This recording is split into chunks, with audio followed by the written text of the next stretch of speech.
The following broadcast is intended for mature audiences. These are real people sharing very real, deeply personal experiences. This content may be considered triggering for others and for those who are sharing. The chat room is a privilege intended for discussions and sharing. You are not being asked to agree, but you are being asked to stay civil and refrain from personal attacks. Listener discretion is advised.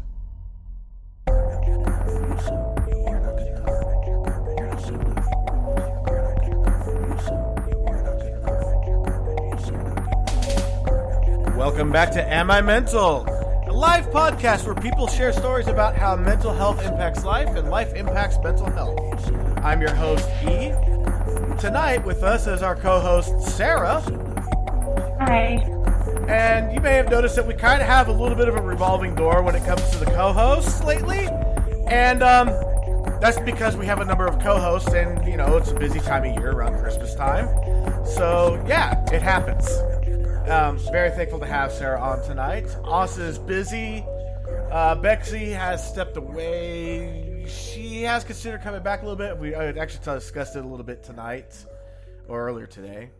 Yeah, you might be wondering about C. C has been really busy with work and school. Jay, really busy with life right now. Yeah, everyone's kind of busy.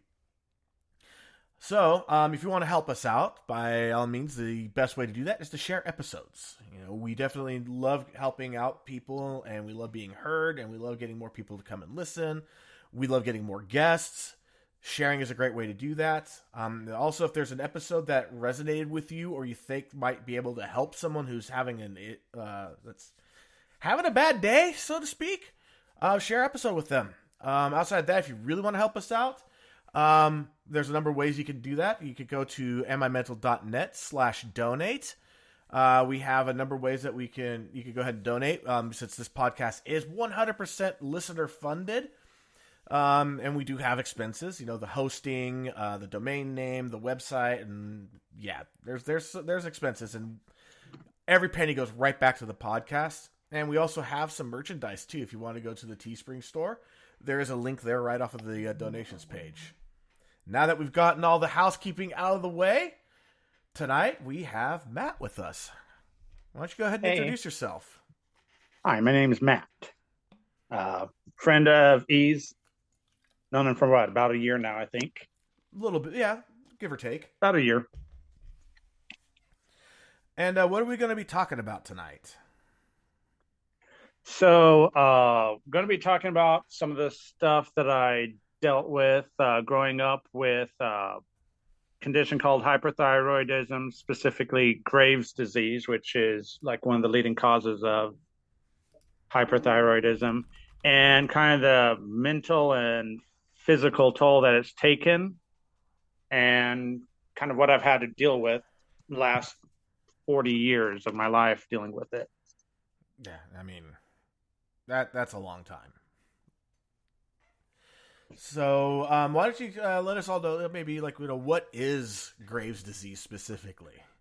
So, Graves' disease is, they list it as an autoimmune disease. It's not like some of the more, I guess, dangerous ones where you can't go out, you can't touch anything with bacteria or anything. It doesn't function like that. Essentially, your immune system is attacking your thyroid or your hyperthyroid. Two glands are in the back of your neck that produce hormones and that stuff, will regulate digestion, growth, and stuff like that. Right. Your immune system is attacking it and treating it as if it's a foreign body or a poison. And that overstimulates the thyroid and causes health issues, and in some cases, some mental health issues, specifically anxiety. Well, I can imagine if your body's being bombarded with hormones more than you should be, then it could definitely cause that. Because whether you're stressed out or not, it does things like increase your heart rate, your blood pressure, all of those things that your mind registers as being under stress or duress. They're automatically higher than the average person, and so your mind then treats it like something's going on. I'm having to work hard, so now I'm stressing out about it. So you So feel like whether or you're at low not level something's panic. bothering you, it will actually, your mind still treats it like you're under stress. So you're kind of at low level panic no matter what you're doing. Yeah. Yeah, you're a borderline panic attack most days, even when you're having a good day. Wow. So basically, you're in Pretty a rough. perpetual state of fight, flight, or freeze. Yeah, it's you're always worrying about something. Even the smallest things will end up like, what am I going to eat today? Well, I got plenty of food in there, but I'm stressing out, will this last over the week? How much do I portion? And those are not stuff that like I'd normally think about or whatever, because we've got, say, plenty of food that will last more than the week. But my mind's always thinking about, well, what if this, what if this, and what if this happens? And it's just kind of like a mild panic, basically, the whole day. Do you find that makes relationships harder? Sort of both you constantly being under stress from your side and from their side?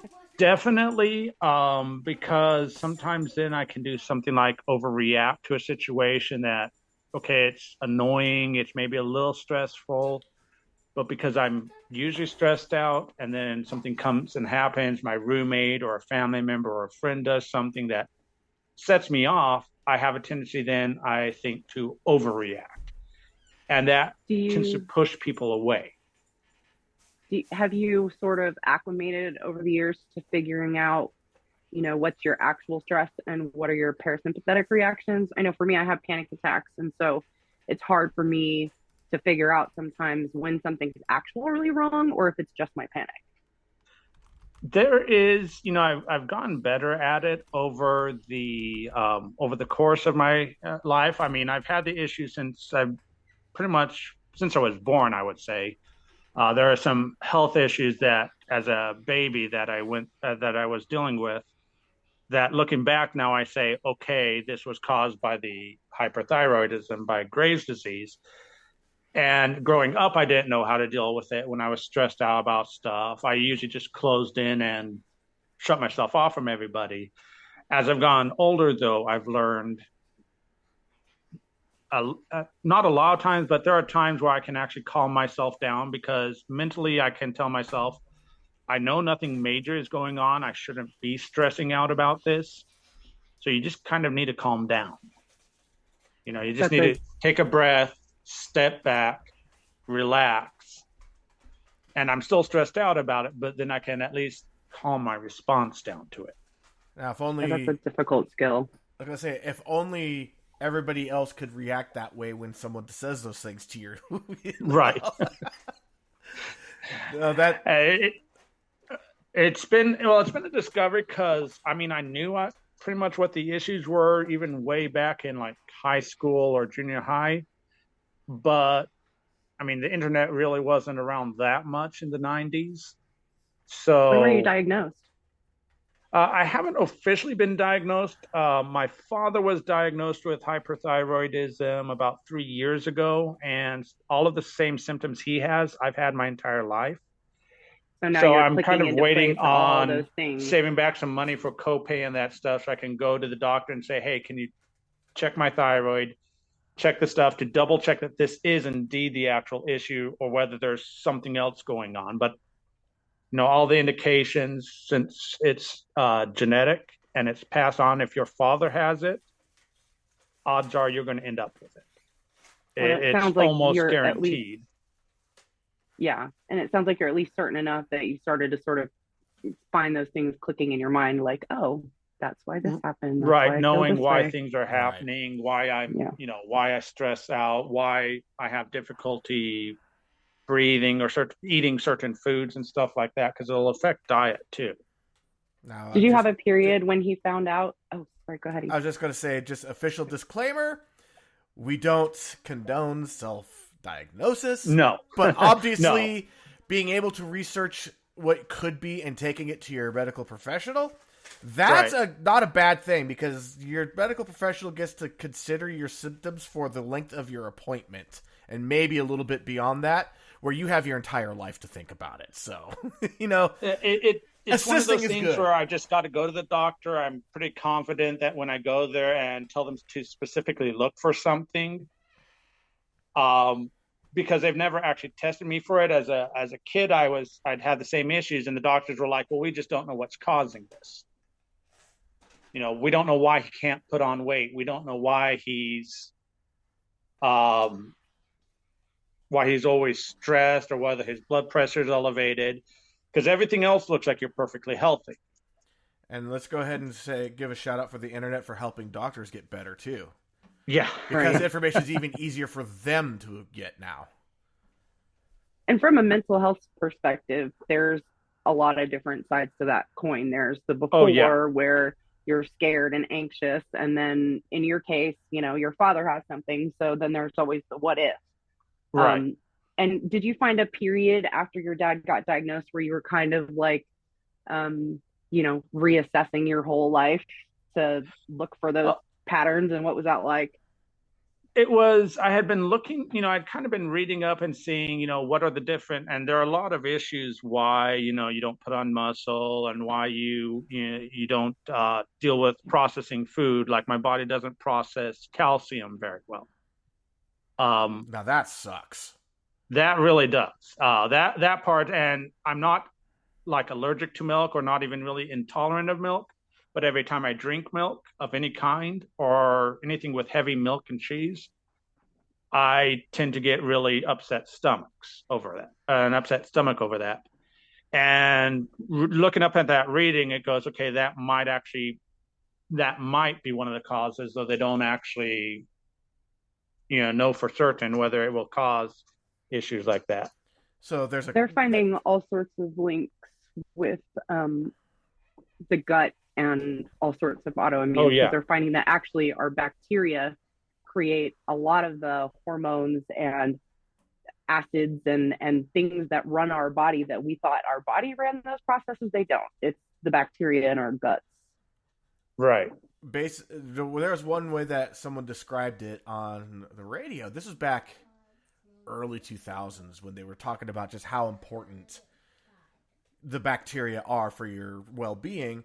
And it's almost like we are a planet for the bacteria. And Right. that we're just simply a habitat and they're running the show. Now, obviously, that's serotonin. not... It's like that's not necessarily true because we have our own consciousness, but without them, we would be dead. Yeah. Yeah, or at a minimum, like when something goes off, extremely unhappy. Most of the serotonin that your body utilizes is created by the bacteria in your gut. A lot of neurotransmitters are, and they're just starting to put those links together. So I personally am going to be fascinated to find out what all that drives and how it affects healthcare over the next little bit. Oh, yeah. I mean, especially if they're like, okay, so you're having problems with your serotonin levels. Let's just go ahead and give you this probiotic. Yep. That sounds a lot better than let's go ahead and medicate you. Just saying. Now, Right. again, For sure. officially, medication's not a bad thing. Being properly medicated is a good thing. You just got to be careful that you don't get over-medicated or under-medicated because those are both not great. Right. Well, and the pin the tail on the donkey game of finding the right antidepressant, and the side effects that go along with that is difficult. And so if you can support a natural process to make that the way it could be, that's got to be a far superior method, Yeah. One of the earliest indications, well, I wasn't aware of it, but talking with my mom growing up as a teenager, she was, she'd always measure us every year. She'd weigh us every year as kids and that stuff. And we'd keep track of our growth charts that way. And I was talking to her one time back before she passed here. And she said that, I was born a fairly normal sized baby. I was like 29 and a half inches long and 9 pounds, 3.5 ounces. So pretty chunky, but normal size. And one of the first indications was talking with her. And she said when she took me in for my 2-month checkup, normally you gain a few ounces or you gain a couple pounds, a baby does, in their first 2 months. That's pretty normal. Right. I went in and I weighed 9 pounds, 4 ounces. I gained a half an ounce in 2 months. That's not And much. she was concerned about it, and the doctor said, look, he's not losing weight, he's still gaining weight. Just gaining less If he's losing weight, that's bad, obviously. It's extremely slowly. Yeah. If he's gaining weight still, even if it's slow, he said at least he's growing, and that is a good sign. So don't worry about that. Although I would have said now that was probably one of the first indicators that there was an issue with, how my body was processing the nutrients I was getting. Because I was, my mom breastfed me. She breastfed all the kids up until, I don't know, like first 6 to 9 months, I think it was, she did that. So it wasn't like I was getting a bad formula. It wasn't like I wasn't getting the food I needed. It just, I wasn't gaining weight. And that trend kind of carried all the way through.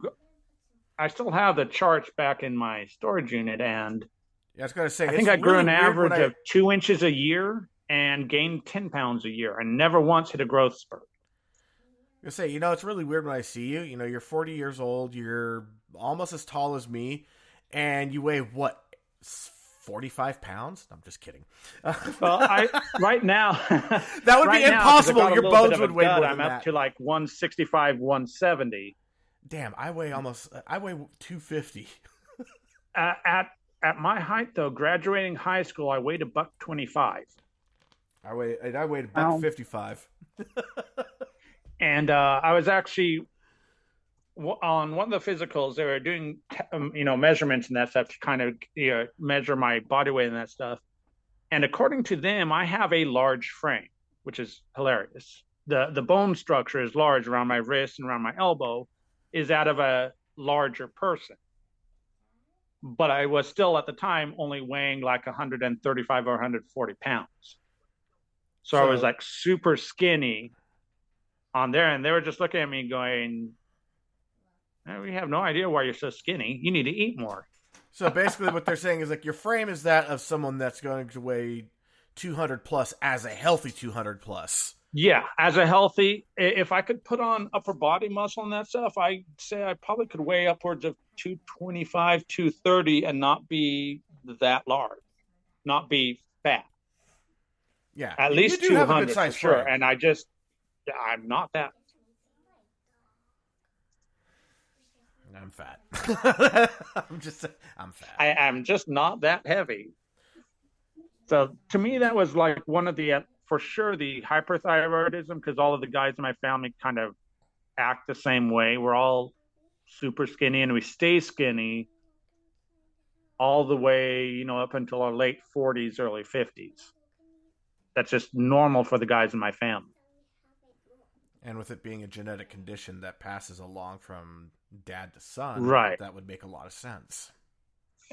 And and then like in high school, I actually tried getting into the gym, working out, stuff like that, because I was super skinny, I considered myself super weak, and I just didn't like that as a kid because I constantly got teased. I constantly got bullied growing up. Typical kid, typical high school stuff going on, Especially and I'm like, I want to put on weight. Yeah, it's an unfortunate, but it's pretty typical in junior high and high school. And I want to put on weight. And so I started working out. I just started working at Jack in the Box. I was eating probably close to 4,000 to 5,000 calories a day. Damn.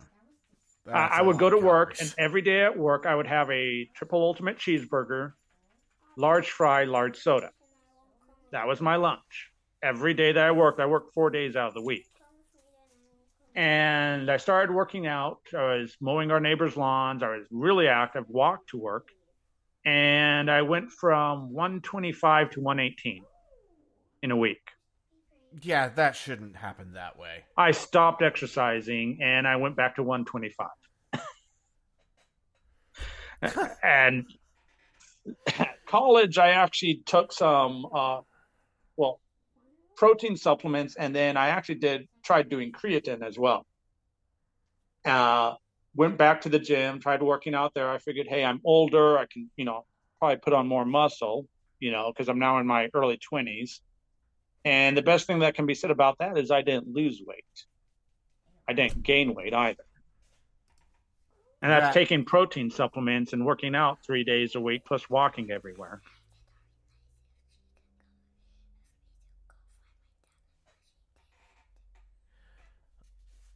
Sorry for the long pause there. Right now, unfortunately, the wife is at work right now. The kids are in the office with me, and one of the kids wants the other kid to go with them to go get a tablet.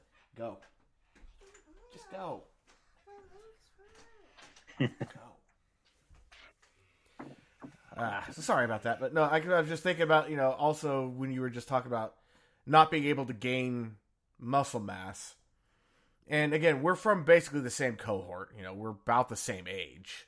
Right. So I could just, not being able to gain muscle mass, I can imagine just how frustrating that could make you, and possibly even lead to depression and whatnot. Because, I mean, you were putting in the work. Oh, yeah. I was putting in the work. And I also did work with my dad, too. I grew up in a general contractor's house. So I was on the job summertimes when I wasn't doing anything. He needs somebody to work. I'd go out, I'd do the work on the concrete, I'd haul the wood. I mean, I was doing a lot of physical work going on. And the thought in the back of my mind was, the thought in my back of my mind was, I should at least tone up. I should at least fill out a little bit, even if I'm skinny. Okay, I'm okay with that. But at least I'm one of those light body types, is what I told myself. So I'm always going to be skinny. Okay, no problem. But I should at least tone up, or at least get some density. I would tone up, but as soon as I stopped doing the work, within the week, I'd be back to the kind of skinny, kind of little flabby body, and it's like I never could maintain it. But were you great? And as a high school guy, that's kind of humiliating, especially when compared to other guys. Sarah, you want to go ahead and ask your question? Oh, yeah, I was just saying, did you feel strong, or? No, I've never once felt strong. I've always felt weak, even when I was doing work and toned up a little bit, where I could tell that I'd have definition in the muscles, where I could actually lift things and carry things. I'd always come away from it feeling weak and tired, and like I'd worked for days on end without sleep, regardless of the fact that I'd only been there for like 4 hours. That's one of the harder aspects of an autoimmune, I think, is just the general consistent exhaustion. And that's one of the things that I struggled with. And when I started doing my research, that was one of the reasons why am I always tired? I'm getting enough sleep. I'm sleeping 7 to 8 hours a night, 6 at the least. I should be rested. I should be okay. But I wake up tired, and the day goes downhill from there. And that was one of the reasons that kind of spurred me on to start looking online, saying, hey, what are the things that cause a person to be tired, even if they get all the rest they need?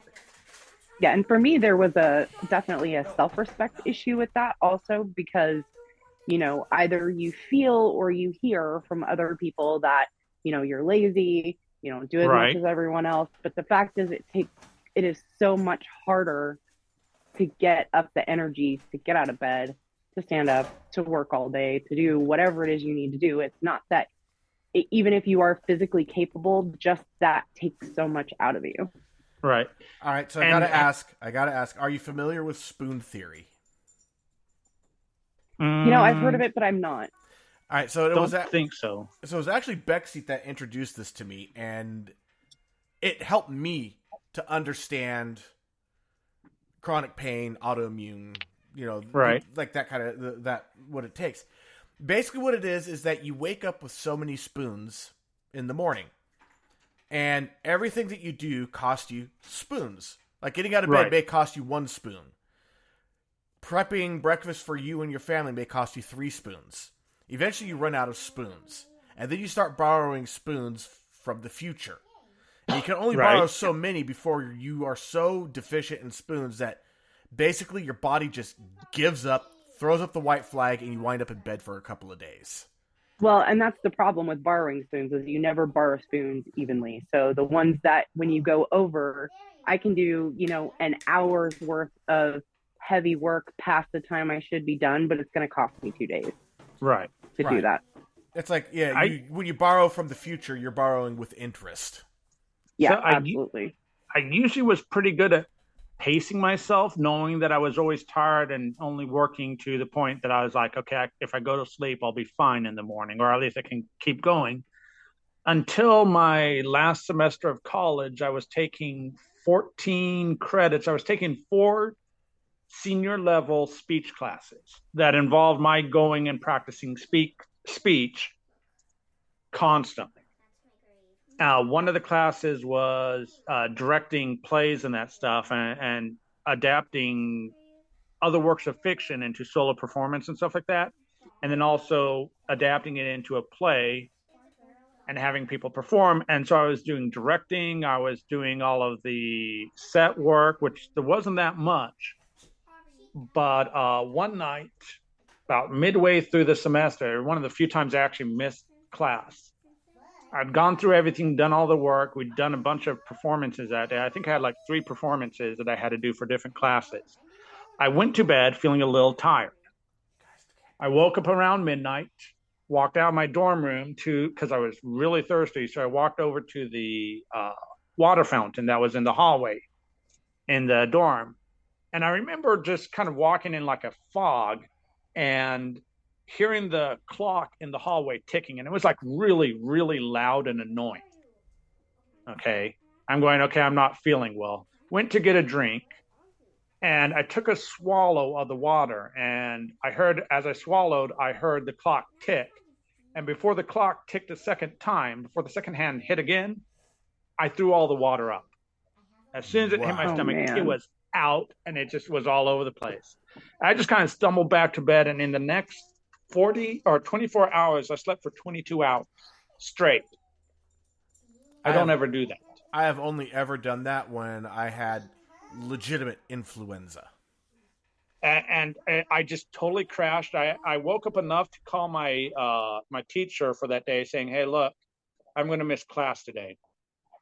I'm just going to miss class. I'm not feeling well." And it took 3 days before I could eat solid food again. 3 days before I could eat solid food, and a week before I could actually eat my usual amount. Yeah, that sounded like when I had influenza. It was just solid burnout. It's the only time that I know that I went way too far, and my body said, "Yeah."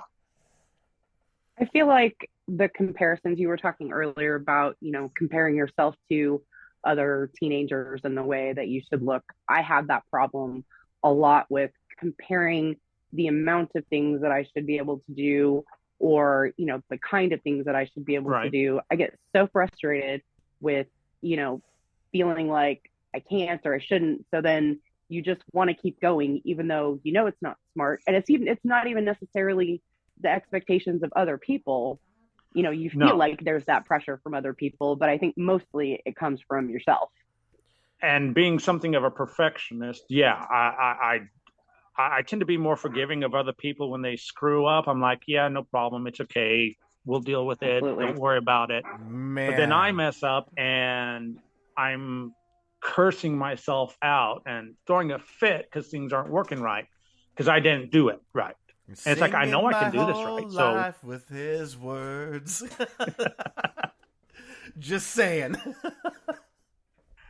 But and it was made harder too because growing up in a family where the entire family did construction work, my grandpa, my dad, my uncles, not being able to do that and having them constantly tell me, well, if you just worked harder, if you did it more often, you'd get better at it. You'd be able to do it better.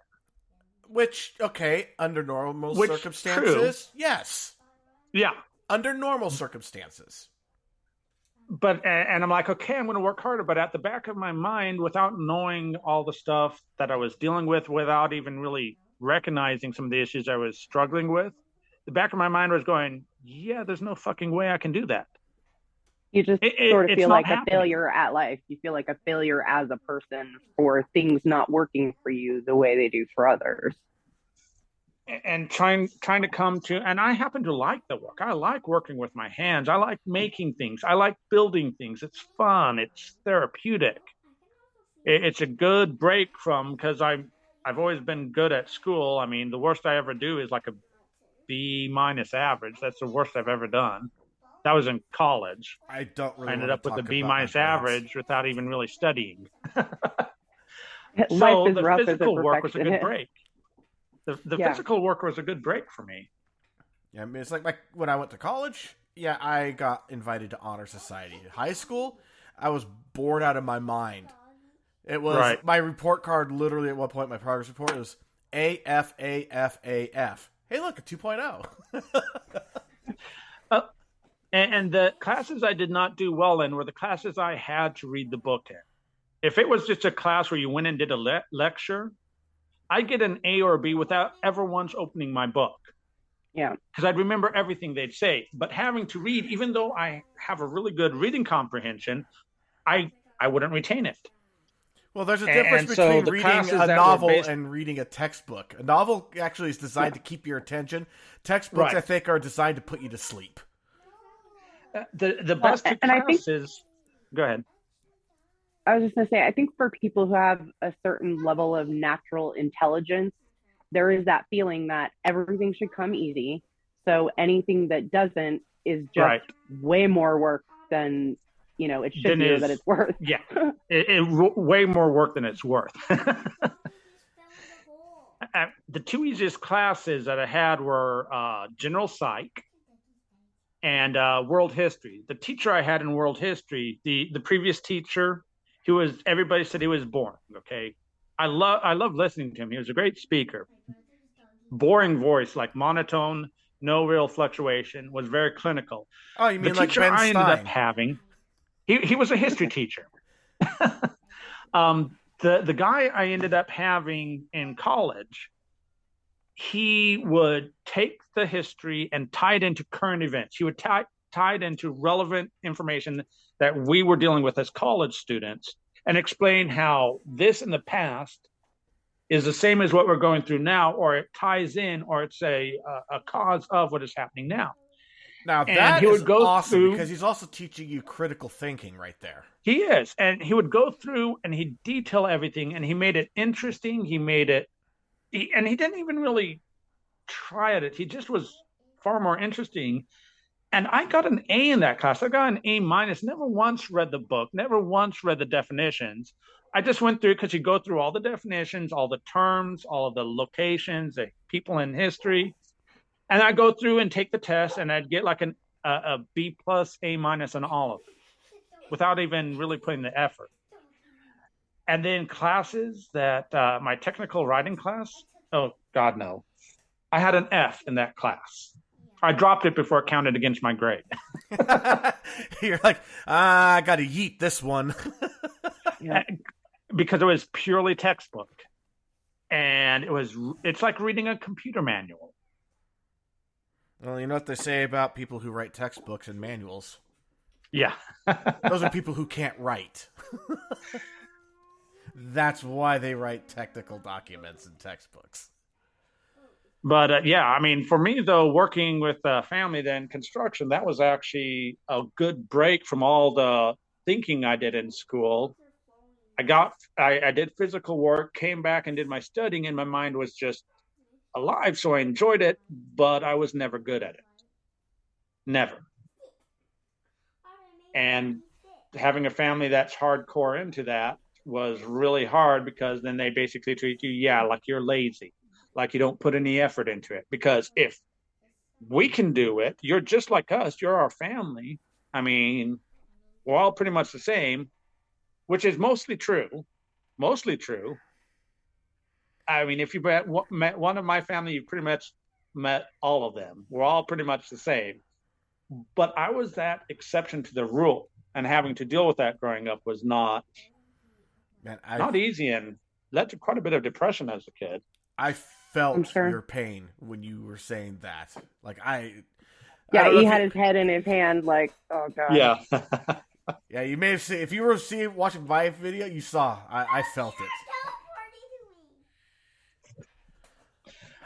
They're playing Well, then Minecraft. one of the other factors that I've dealt with over my life without really realizing it is the lenses on my eyes are two totally different shapes. My right eye is a totally different shape from my left eye, and that is one of the other indications that I was looking at with Graves' disease and that stuff. Typically, your eyes bulge out. I forget what's his name from the Monty Python skit. Marty Friedman. Yes, him and Dame Maggie Smith from Minerva McGonagall from Harry Potter.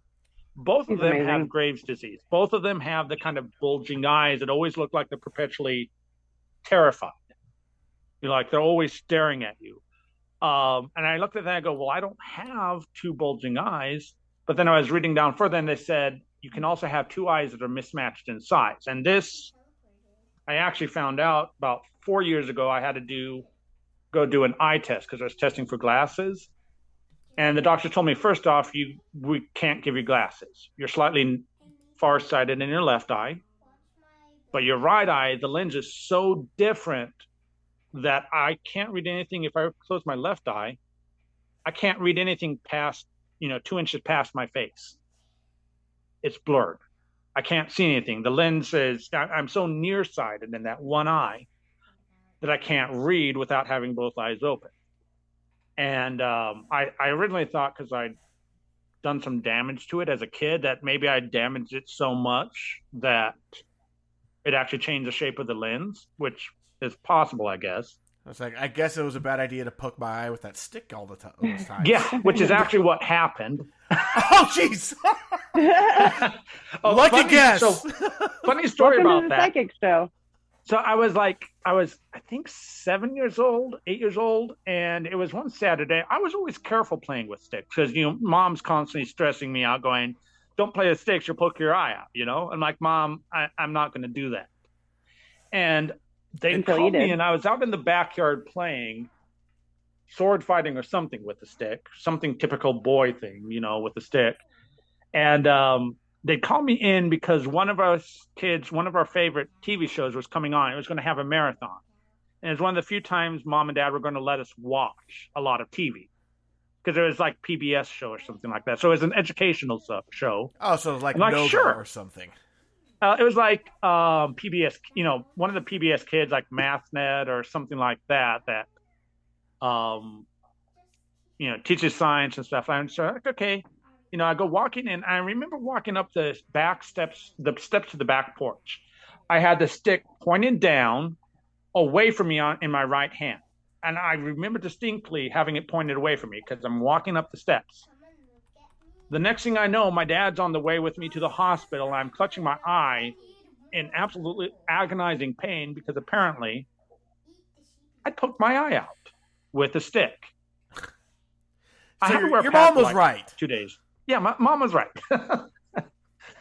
That Red Ryder BB gun, I'm telling you. Now, just a quick shout out because if you were a kid in the 80s and early 90s and you loved your PBS, 321 Contact. Yes, that was another one that was going on too. So it was like a whole weekend. They were having a drive or whatever like that, and that was all the shows that they were doing. Were 321 Contact and what was some of the other shows? It's been so long I forget now. After School Special. Yeah, and as kids, it was like one of my favorite shows watching. And I remember lying there on my parents' bed because they had the TV in the room, and we were watching on that. And I remember lying on the bed, just about crying my eyes out because I couldn't watch. Because every time I moved my left eye, my right eye moved, and it hurt. So I couldn't watch my favorite show, And I always thought growing up that that's what caused the damage to my eye, why my eye was always so nearsighted, practically blind. And then I went into the doctor and they said, no, the lens is actually a totally different shape than the lens on your left eye. So we can't give you glasses to correct this. So basically, like the stick didn't do it. Yeah. And so then when I was looking up, and it said with hyperthyroidism and Graves' disease specifically, only 30% have the bulging eyes. That only occurs about in 30% of the cases. It's not a set issue. And then I started reading down and it goes, so most people have fairly normal eyes, but there is a chance that you can have an eye that is totally different shape and size than the other. I'm going, oh, that might actually be what caused it, because it actually grows differently. I can see it as now. the eyes are developing. You read that, you call your mom. It wasn't the stick. Hang up, and she's like, "Oh, she had passed at that time, so I couldn't quite." Damn. Sorry about that. So how has this new information? Oh, sorry. Go ahead. No, those are just like some of the things growing up as a child I dealt with, that with the high stress. And I mean, every time I take my blood pressure and I'm relaxed, my blood pressure sits at about 120/60 or 120/63, which is borderline unhealthy according to the doctors. When I get stressed, my blood pressure goes up to like 125, 126/70. That's when they say, yeah, you got to watch out. I looked at the hypertension tables. Yeah, I'm just pulling up the hypertension table. So for those who don't know off the top, right off the top of their heads, the systolic, which is the high number, you want 120 or below, that's normal, and your diastolic, which is that lower number, 80 and below. Now, the big thing that a lot of people don't realize is that the lower number is the one that doesn't change as often as the upper number. The upper number is like immediate. You could take a few deep breaths and you could drop the top number by a good 20 points. But that bottom number barely moves. That's kind of your baseline. So elevated is between 120 and 129, but still below 80. And then you start stage 1 blood pressure hypertension between 130 and 139 or 80 to 89. And then stage 2 is 140 or higher or 90 or higher. Right. So he's at that pre-hypertension stage. And I've been that way my entire life, where my blood pressure has stayed pretty much the same, regardless of the salt or the fat or whatever else I'm eating, however unhealthy I am. It has stayed that way, even if I'm actually eating healthy and, exercising and doing all the stuff that's supposed to help your blood pressure and your heart rate.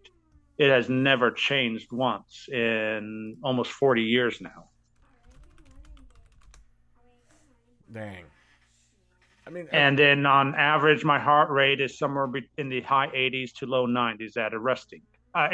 If I'm really calm and if I work hard at deep breaths, I drop it down to like 70 something. So again, it's still healthy, so to speak. But every time I go in for a physical, they say, it's borderline. It's borderline unhealthy is what they tell me. Right. A normal resting rate for adults ranges from 60 to 100 beats per minute, according to the Mayo Clinic. Right. And you definitely want it lower. And like athletes could get it down below 40. And it's like when I was in 8th grade, I was so freaking active that my resting heart rate was below 40. And as a kid, I used to run all the time as a kid and play sports, and I was constantly active, so I didn't notice it as much. But as I've gone older, I've noticed that. I've noticed the heart rate and if I'm actually exercising, it jumps to 150, 160, stays there. And then as soon as I'm done exercising, drops right back down to between 90 and 100, and then I kind of calm down a little bit. So now that you've been gathering all this information and you think you have a diagnosis, how does that change how you deal with yourself or how you feel about, your abilities and just how you go through your day-to-day? Well, it's kind of helped solidify the fact that I don't want to be in a physical job, which I've always debated that. Because I do enjoy that kind of work. I've always enjoyed sports and stuff like that. Always wanted to play it as a kid. Never got into any, major school activities. At best, I was like second string, so I never really got to play anything. But as I've learned kind of the issues dealing with the hyperthyroidism, I've learned I need a job that, one, I enjoy thoroughly, and two, that is not necessarily as physical, but I still need to do something physical. I've got to stay active. Yeah. And So it's actually, difficult. where you're working There's a fine line there. I was gonna say, Because I know, Oh, go ahead. I was just like, because we got this house, it's a fixer. I've always loved, I grew up like you, in a household of, carpenters and whatever. And so I was always working on things, love working with my hands, love building things. But we got this fixer with a deadline, and the amount of stress and, Right. Those days of me having to work longer and then be down for two have significantly increased just out of necessity. So there's definitely a difference between doing things because you like them and doing things because you have to. Yeah, right. And I was going to say is that the job that you're doing right now, though, kind of fits what you're saying, though, that it's has some physical to it without being a lot. I know that you enjoy with all the people that come through, because you're just that kind of person. You're kind of like me. You meet people and you tend to get along with them. I don't like huge crowds, but dealing with people one-on-one or in small groups, I thrive off of that. So yeah, the job I'm in, working at a convenience store, I rarely, if ever, have huge crowds. Sometimes we do. But dealing with people, especially regulars on a day-to-day basis where I can talk to them, I know their names, where, we've got things we talk about, stuff going on with their family. I ask about that I can deal with it. So it's not my ideal job, but as far as a temporary job or a job that's, long-term until I can get to the one I want to do, it's definitely one of the better jobs that I've had. And it's kind of funny how, like, the jobs that some people consider like crap jobs can actually be kind of fun. Right. Like, I'm just thinking back on my days at Burger King. I loved working at Burger King. I don't know why. It's a shit job. But I really enjoyed it. It didn't pay for shit, but I enjoyed it. Same for me, delivering pizzas. And I think in our country, there's like this sense of your job is who you are. But it doesn't have to be. You can just do a job because you like it. Or because it's what you can do right then or whatever. It doesn't have to define who you are as a person or the rest of your life. Yeah, the only other job that I've really kind of enjoyed doing, or at least not hated, was when I was in college. I worked at a book warehouse, and they did a lot of distribution for books for smaller schools, private schools, stuff like that, school books and stuff, reading books. And I worked down in the warehouse. I worked in what was called the high volume department. And that's where we'd ship 30 or 40 of one textbook to a school, because they have 30 or 40 kids in a classroom. So we'd fill those larger orders. And most of it was just picking up books at waist level, turning around, putting them on a cart at waist level, dragging the pallet jack, the cart, down to the packing line, setting them at waist level on the packing line, and then going back and doing the same thing over and over and over again. It was physical, but not super hard. The heaviest box was like 40 pounds. And the crew that I was working with was a really good crew. We liked each other. We enjoyed working with each other. And that has a way of taking a menial task and making it enjoyable. Right. Yeah. And I mean, there are some days that I had a shit ton of work. We had one school in Hawaii, and they averaged 300 kids per grade. They had multiple classes for each grade. So we'd go do the history books, and I'd have to pick 300 eighth grade history books. And then I'd have to go pick 250 ninth grade history books. And do all the stuff, and the orders would total close to 20,000 pounds of books. That's where books on tape come in handy. And I enjoyed that because it was always a challenge. How fast can I get this done without scuffing any books, making sure everything's packed? And how fast can I get that order out? And yeah, it took me basically 12 hours to do an order like that. And I always felt good about that. I actually worked overtime that day to make sure that one massive order was on the line and ready to ship within the 24 hours after we got it. kind of like a point of pride in getting it done early for people. Right. And Yeah, it's odd the jobs that you remember like that. I think I used to work for a company that did essentially train or taxi rides for train conductors and train employees, and I worked as a dispatcher for them for a long time, and that was probably my favorite because I get to talk to like these old, stodgy, funny guys in like the train yards all over the country, and they were just hilarious. I used to work for a hospital automation company, and my department that I worked in was specifically the supply side of things, not the med side. So Right. I got to talk to, supply chain directors for all across the nation. It's kind of, the same kind of thing, old stodgy. They're set in their ways, and they got Super great war interesting stories. people. Yeah, super interesting. And I loved my regulars too. That would like call every day, be like, it got to the point with one person in particular, I'd see his caller ID, and I wouldn't even bother giving the regular greeting. I'd just pick up the phone. Hey, Ted, what's up? Right. And it's like, the manager, like, every time I get a new manager, they'd be like, yeah, you didn't do the proper greeting. I'm like, I talk to this guy every day, sometimes 3 times a day. I know his number by heart. He knows me. Practically best friends, for God's sake. Yeah. You know? And they're like, okay, that's actually giving customized service. You're actually meeting the customer there. It's like, yeah, he doesn't want to sit and listen to the whole intro. He just wants to get right down to business. There were a couple of those train conductors or train yard guys when they would call, I'd just pick up the phone and be like, what? The worst job I had, though, was working for a guy that I was also renting room from. So I worked to help pay off my rent. And it was about, 4 or 5 years ago now. And he did cleanup work for a guy who rented property. So we'd go in and clean out the houses after people defaulted and haul out all the garbage for him so he could remodel. Oh. And sometimes we actually had to go down to certain areas, like West Sac. Eric, you'll know where that is, and the issues with that. Yeah, not nice neighborhoods. We're talking ghetto in the extreme. And the property next door, the owner, he owned both of them. One of the houses was being remodeled. The other one was an empty property. They were building a house on it. And it had been used as a homeless encampment. And we're talking 5-gallon buckets used for toilets. Oh, man. Yeah, and that was what I had to do. It was really physical. The guy I was working for was, well, let's just say he was an asshole at the best of times.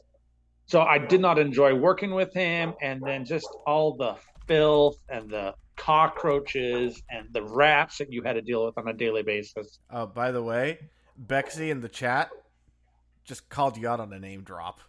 You dropped my name. Oh, sorry. It's all good. He keeps the tally. I used to. I haven't been doing it this season. I'm just trying to get through this season. It's been a rough. This SAD this year is really kicking my ass. Hey. Anyway, back to the regular scheduled program. But kind of an answer to the question about how it's changed, how I've looked at things. Yeah, it's changed at what kind of jobs I look for when I'm actually looking for work. There are some jobs that I just will never take, ever. I've worked them, and I know that they just create so much stress that it's, I would sooner go back to living on the street than ever deal with that. Oh, you mean what about like working in a warehouse? Warehouse, not necessarily. It's low on the list, but actually working at a fast food job where, like the one when I was working at Jack in the Box, just the sheer stress of dealing with management that knew nothing about what they were doing. Customers I got shifted to graveyard. So I'd work morning, but I will never work graveyard at fast food again because they're either drunk, high, or just assholes. I mean, that's what you deal with after 10 o'clock. I was going to say, or some combination thereof. Yeah. And just the sheer amount of stress and what that was doing to my mental health, to where I'm usually pretty even-tempered. Go ahead. I was just going to, No, go ahead and finish your thought. I was just going to ask As about your self-talk I'm because you usually talked about pretty like even tempered, but I got to the point where I was kicking and hitting the fridge doors, where I was just getting so angry. I wouldn't yell at the customers, but I'd walk away and start punching things or kicking things because I was under so much stress. And I just don't ever do that. So that was, to me, a clear indication. Yeah, you're not going back to that job. I may or may not have put my fist through a break room wall at a Thrifty's because of the manager. and I And always it liked wasn't, fast food because the stress, it was good stress for me. It was hectic, it was fun. But if you've got idiot bosses, that just adds a whole level of hell no. yeah. And I well, they'd cut our shifts, like how many people were working. And then they tell us to be faster. They cut the time that we were supposed to be averaging. And I'm just sitting here going, give me two more people. I can handle it. Efficiency managers are the worst. It's And, amazing. and It's amazing how a manager can make or break your experience at right. any Yeah. job. Store Any job, manager was but great. yeah, Store manager was great. It was the upper management that dealt with the area, bunch of different stores, the area manager, the district manager that would come in. You knew they hadn't worked in the restaurant for like 20 years. yeah.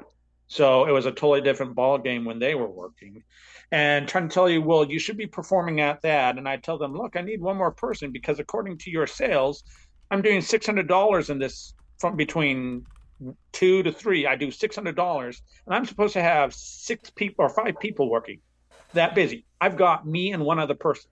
Yeah. No, when I was working at Burger King, we were just coming onto the lunch rush, and everybody walked out but me Right.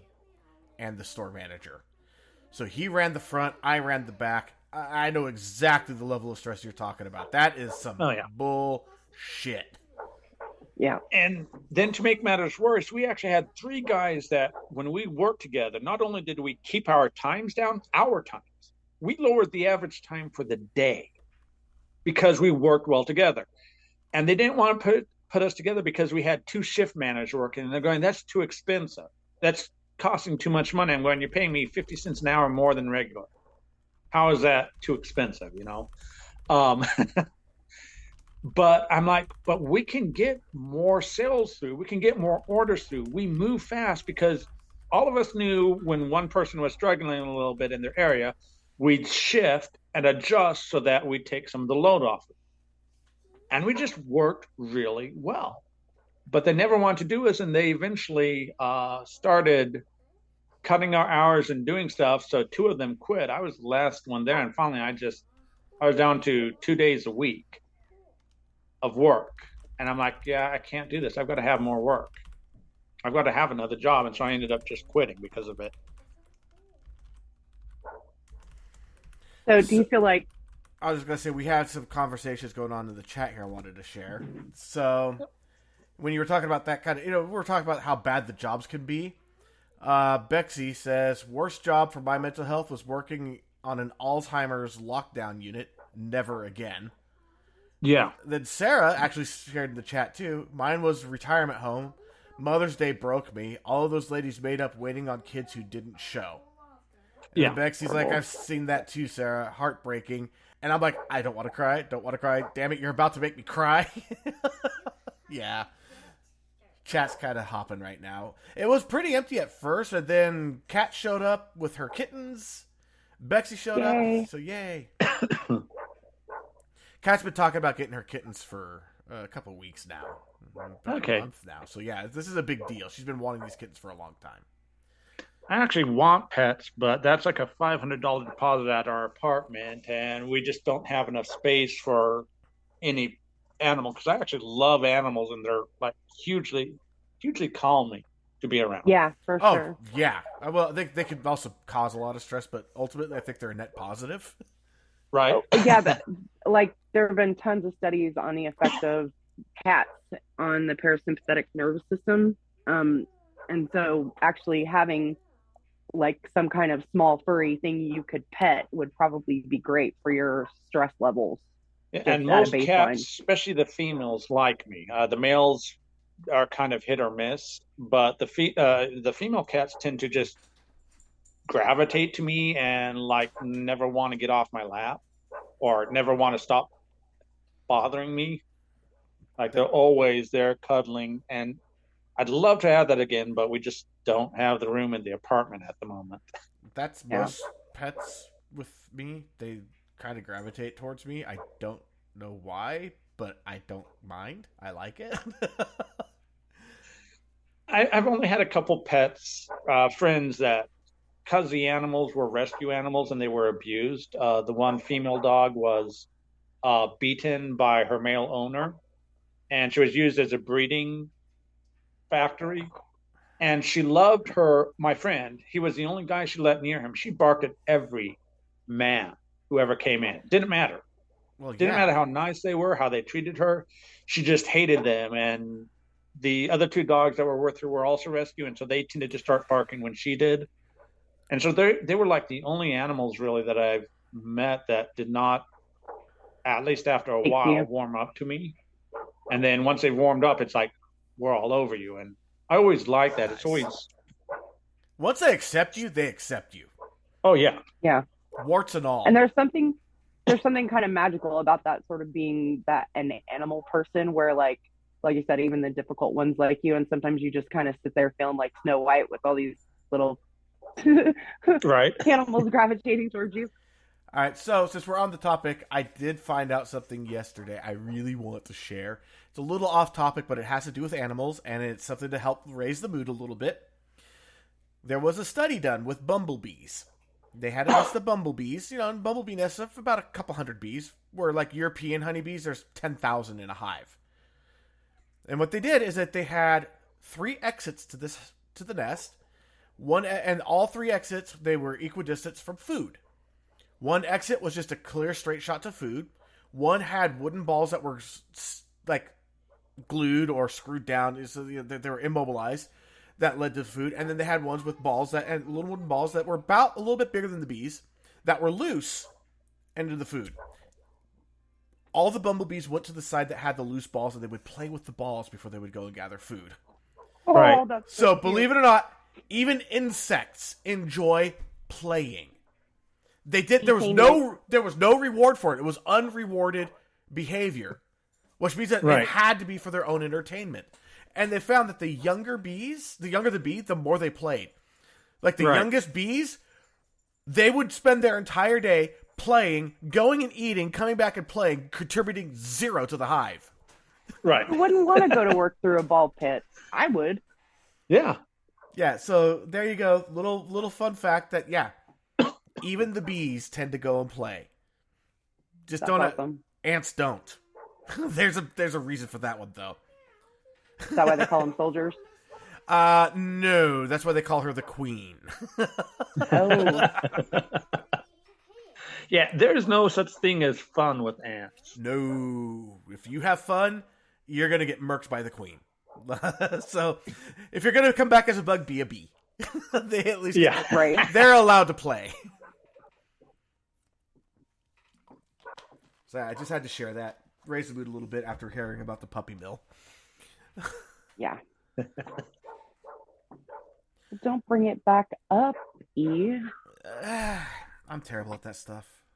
So I think I have a bit of PTSD where all that's concerned. I worked for a St. Bernard rescue for a few years, and I would do foster and transport, and some of the people suck. yeah. We had neighbors growing up. We had neighbors, and they had goats. Okay, they had goats, they had dogs, they had chickens. They lived on 2 acres. All right, Of course they we had had animals. a fifth of an acre. So they had pets. It was legal, but they mistreated their pets, and the goats always stunk like really bad, like really strong goat smell. They'd always come over. The billy goat would sharpen his horns on our apple trees, stripping off the bark and stuff. So they were always a nuisance. But they eventually pretty much fled from the police, and then they really sad. I mean, the animals always had issues, but they were, whenever I saw them, whenever I was over there, like mowing the lawns or whatever, they'd always be friendly. But they actually, I don't know if the police are still looking for them, but they pretty much booked it out of state. because of charges of animal cruelty. They had the goats pinned up, and they just abandoned them. So the goat actually had to eat a circle. I mean, ate all the grass around it before it dying, and that's one of the reasons why the cops were after them. Yeah, and that always, even as a kid, just pissed me off. I mean, the goats were annoying, but they don't it's like deserve you're that. doing that to the animals. Yeah, for sure. It's like, my beagle is annoying. I don't really care for my beagle. I don't. But I'm not abusing him. Right.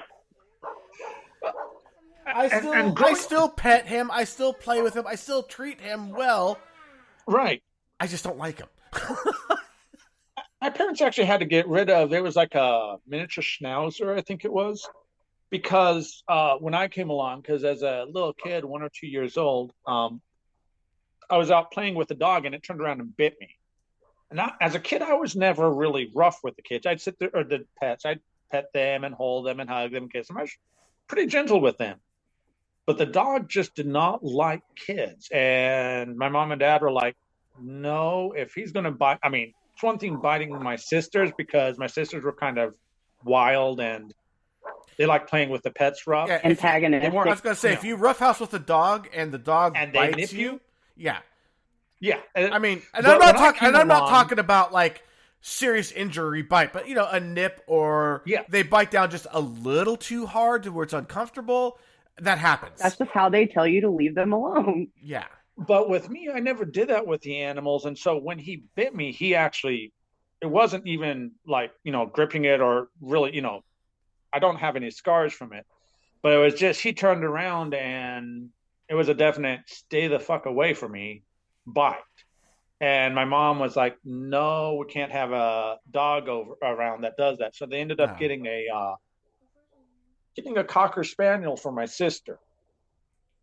Beautiful black Cocker Spaniel, kind of dumbest dog around, but I think I liked her more than my sister did. I actually ended up crying when she died. My sister was like, "Oh well, whatever, dog. We'll get another one." But she was one of the first pet I played with, and kind of why I love dogs so much. Because she was always really friendly, but never rough as a kid. Really good with kids. Now that you bring up your family again, I actually had a question, kind of scooting it back a little bit. So, since your dad has gotten diagnosed, you were talking about your uncles and other people in your family not, having expectations that were out of your and his abilities because they expected you to be able to do everything they could. Has there been any kind of response to your dad from the family? Have they shifted their perspective? So my dad has always done the work. He's actually been able to put on muscle. His kind of developed or got worse later on in life as he got older, which is actually pretty normal from what I understand. The hyperthyroidism doesn't always, especially in men, doesn't always start as a child. It usually kicks in later on in life. Some of the issues with that. So basically, so my dad you were born behind always was able to put on muscle and work hard. He'd always be tired, but he could actually do the work. As far as like with my family, not really. I haven't spoken to most of them. There have been other issues with my dad, just stuff that's been done. So I'm not really talking with them. My dad and I have never really gotten along that well. A lot of it, I think part of it because I was so different from him, because I wouldn't do the same kind of work. I wasn't involved in the same jobs. And he always had kind of like the mentality of a son follows in his father's footsteps type thing. Inherit the family business or whatever type concept. Because he basically, he inherited it essentially from his dad, even though they didn't have the same business, but he just went into the same one. So because I never met my dad's expectations, and shit happened a few years ago where I finally said, no, I'm going to put distance between us. because it's not good for my stress levels or my mental health. So no, I've never really gotten an apology for, and even if I were to explain the issues, it it'd still be, oh, okay, so that's why you had issues, but it wouldn't be enough for an apology from them. Have you noticed a difference in the way they deal with their family at all? Um, no. Part of it with maybe some other, mental health issues that I've dealt with, I've never really felt, I guess, part of the family. So it's been like, quite often when the extended family would come over for Christmas and that stuff, we'd sit there and talk. We'd have fun. I'd enjoy talking. They'd enjoy talking with me. But as I've gotten older, I kind of noticed that I feel like, at least personally, like I'm a stranger in the family. Because they keep asking questions that I think that they should know about things I enjoy doing, about what my goals are that I've mentioned before. Yes, we only met like once every 2 years because people moved away, they moved out of state, so getting together was harder. But in a way, I as I've gotten older, I felt like my family hasn't paid attention to me or like remembered stuff. So, and with the issues going on with my dad and some of the fights we dealt with, they either didn't take sides or they would tell me things like, well, you just need to forgive your dad. He loves you. And I'm like, yeah, that's true. And yes, I do forgive him. I just don't trust him. Or I'm not going to let somebody get so close when all they do is start a fight or something like that going on. And so I end up not talking with a lot of my family. Just because, yeah, they either don't take sides or treat it like whatever issues I was dealing with were my problem, and I just need to kind of get over it.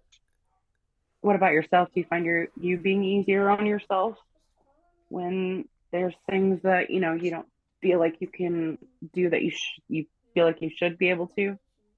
As I've gotten older, definitely, I've learned that because I've always wondered why I can't work like my family can. Why I can't do the physical work, even though I'd work myself just as long. I'd do all the jobs. I'd smart, intellect wise, I could understand everything they were talking about, what needed to be done.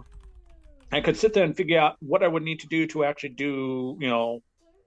get the frame of the house upright, or what would take to get the forms for the concrete pad we were pouring, or how much wood I'd need for a certain project. I could figure all that out, but I could never do the job. And as a kid, I'd have issues. But now that I've kind of gone through this and started looking at some of the causes behind what might actually be, I've come to the conclusion that, yeah, it's not something I can really fix. And I kind of need to stop trying to fix it. And so for that, I've learned to kind of accept my limitations. For me, that one is still hard. Like there are so many times where I want to do the screw it thing and then, I guess I'm a slow learner. Well, I may have transferred it to other jobs that I'm doing, other projects that I'm working on, and trying to start my own business. I'm trying to do it all myself and trying to learn that I can't do it all myself, even though technically I can. I have the capabilities of doing everything myself, but I need to stop and, work within my time limitations and what I can do to get other people to actually help me. Yeah, there's that can and so it's like I transferred the perfectionism over to another area entirely and said, okay, this area I'm fine with because I know I can't do it. But the area I know I can do, I'm going to keep doing I got to do it all myself. All right, and just so everybody's aware, Kat has posted pictures of her kittens on the Discord, and I just posted a video of bumblebees playing with little wooden balls. Sweet. If you're looking for our Discord, amymental.net, go up to the top. If you're on a web browser on a computer, it's in the upper right-hand corner. If you're using mobile, you actually have to hit the little menu button, and you'll see a little Discord icon. Click on that, you'll get invited, jump on in, say hi, and it's under episodes general. The bumblebees playing with the little wooden balls is one of the cutest things I've ever seen. Yeah, those cats are super cute Those too, kids though. are adorable. Oh, good, Bexy. I'm not the only one who has problems with that. Bexy just said she's learning how to do that too. I'm pretty terrible at it. I think a lot of it has to do with my personality, though. I mean, my personality is the kind where I find it easy. If I know I can't do something or I don't have any interest in it, I can discard it completely and not ever look at it ever again. And then For me, it's the my personality interest. is such that I find one thing I'm good at and I hyper focus on that. And everything else, I don't care whether I can do it or not. It just doesn't matter to me. And so probably a lot of it has to do with differences in personalities. Yeah, with me, it's that problem where, the interest and the ability collide. If it's something I want to do or I need to do, Right. but I can't, or, I shouldn't really, then I have a tendency to go, it's screwed, I'm going to do it anyway. It's probably not so smart, but. Well, there's actually one area that I can say that I'm probably still that way is I would love to be able to draw. I mean, that's kind of what I've always been in music and art and English and writing and that sort of thing. The creative aspect, I love that. But I can't draw to save my life. I can't, no matter how hard I try. And that is one area that I've, my entire life, still tried to keep doing. And I can't do it. And so it's still one area that like really upsets me. And I still haven't really wrapped my head around the fact that I suck at art. I should not be doing it. I need to leave that for somebody else. But I still want to do all of that because I'm a perfectionist and I don't want to give away control to somebody else who might not do everything exactly like I want. So, yeah. Yeah, I was just doing, for people that weren't seeing, I was kind of doing the pointing at myself thing, yeah. I can write music really well, I know that, I'm not trying to be egotistical, I write what I like. If I like it, then it's good, and I'm going to say that I write it well. I can do some creative writing, but when it comes to actual, like, drawing and stuff, right. No. Yeah.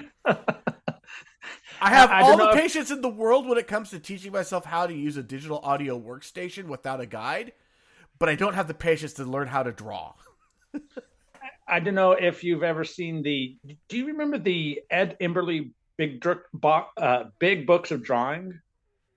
They used to be like these art books and they would walk you through and they'd draw art using geometric shapes. Yeah, geometric shapes, which should be easy, right? Drawing a square, drawing a circle. No. Yeah, no, I couldn't do that either. Me neither. I'm so bad that my drawings never look like it. Oh, fun fact. You know those kits that you used to get for like birthdays and Christmas, the art kits? It had like the colored pencils and it had the paints and it had those markers that were dry as hell and never seemed to work very well. Right. Mm-hmm. Fun fact, you're supposed to add water to you're supposed to unscrew the bottom, add water, and then screw it back on, and they work great. Are you serious? Yeah, I learned that last week when someone posted a meme about it. I think Bexy may still have it because she collects memes really well. And someone went, hold up, I'll be right back. I have one of those. And it did it before and after, and holy shit, guys, it works. That's They were deliberately shipped dry to preserve the ink. I never knew that. Yeah, I'm with you. I just thought they sucked. No, they actually are pretty awesome. Good to know. Thousands of wasted markers later. Right? Right. And Bexy was also saying, I find myself wanting / needing to do things, but my body doesn't cooperate. And yeah, it was her that posted that. Yeah, that meme with the markers. Yeah. So go ahead and share that again, because let's go ahead and make everyone feel like seriously. I was today years old when. Yep. Actually, we even have a channel on our Discord for today. Today I learned, which is basically I was today years old when. It's meant for more for epiphanies than jokes, though, for our TIL channel. That's my favorite Reddit, also. Today I learned. Mm-hmm. My favorite subreddit is probably fake history porn. That I'll have to go look that one up. They take so during the weekends you can't do modern history. It has to be 20 plus years old. But during the weekdays you could do as recent as current events, and it's great because they take photos and then they caption them completely different than what the photo actually is. Like they'll take famous photos and just thrash it with the description. It's amazing. I love this. And Bexy just dropped it in the Discord, so now you can actually see firsthand everyone's reactions and then the before and after with those markers. And if you've ever had these markers, you will recognize the before and be stunned by the after. And it's in Today I Learned. One of the biggest frustrations in doing artwork is I actually like doing calligraphy. I've always loved doing calligraphy as a child. That was one of the things that my parents would get me for Christmas. Love doing it, but with the hyperthyroidism and Graves' disease, one of the signs is hand tremors. And I'll hold out my hand, and they mostly stay pretty still, but I can see it. The minor tremors going on, and it's always affected my ability to do calligraphy because I can do the letters, but I'll get that little twitch, that ever so slight twitch, and it messes it up, looks messy, and I have very good handwriting, but with the hand tremors, especially if I'm writing a lot, I can watch my handwriting just deteriorate over time, and I get sloppier and sloppier and sloppier. And I'm like, I know I can write well. I learned cursive. My mom drilled it into my head growing up, how to write neatly, clearly, and good penmanship. Both my mom and dad did that. And that ends up being a frustration because I like doing that kind of work, drawing the letters, designing it, and that stuff. And I've had to give up a lot of it or I've lost practice on it because my hands just won't stay steady. And as I've gone older, that's actually gone a little bit worse as I've gone older.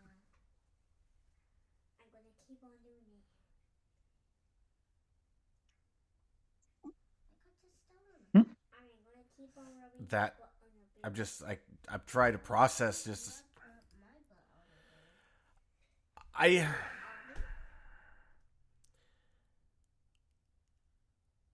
can understand like a degradation in abilities for things like athletics, right, and things like endurance for things like taiko, Japanese drumming, which I used to do.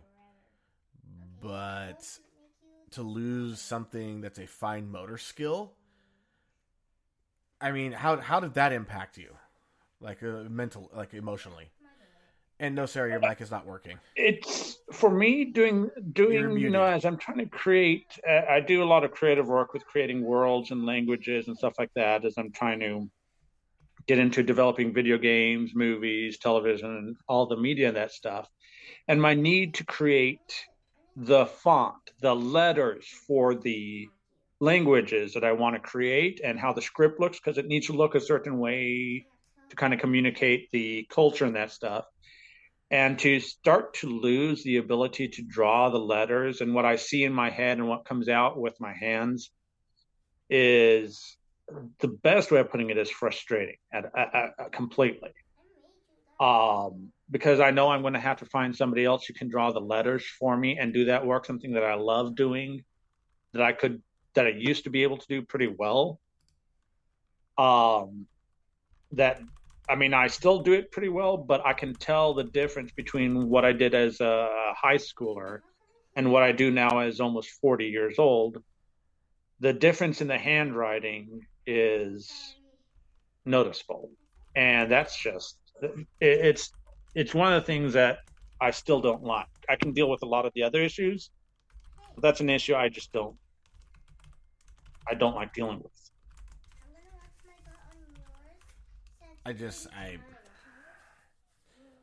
Yeah, I could imagine that would just be just a thrash in the mental health. Like, I just.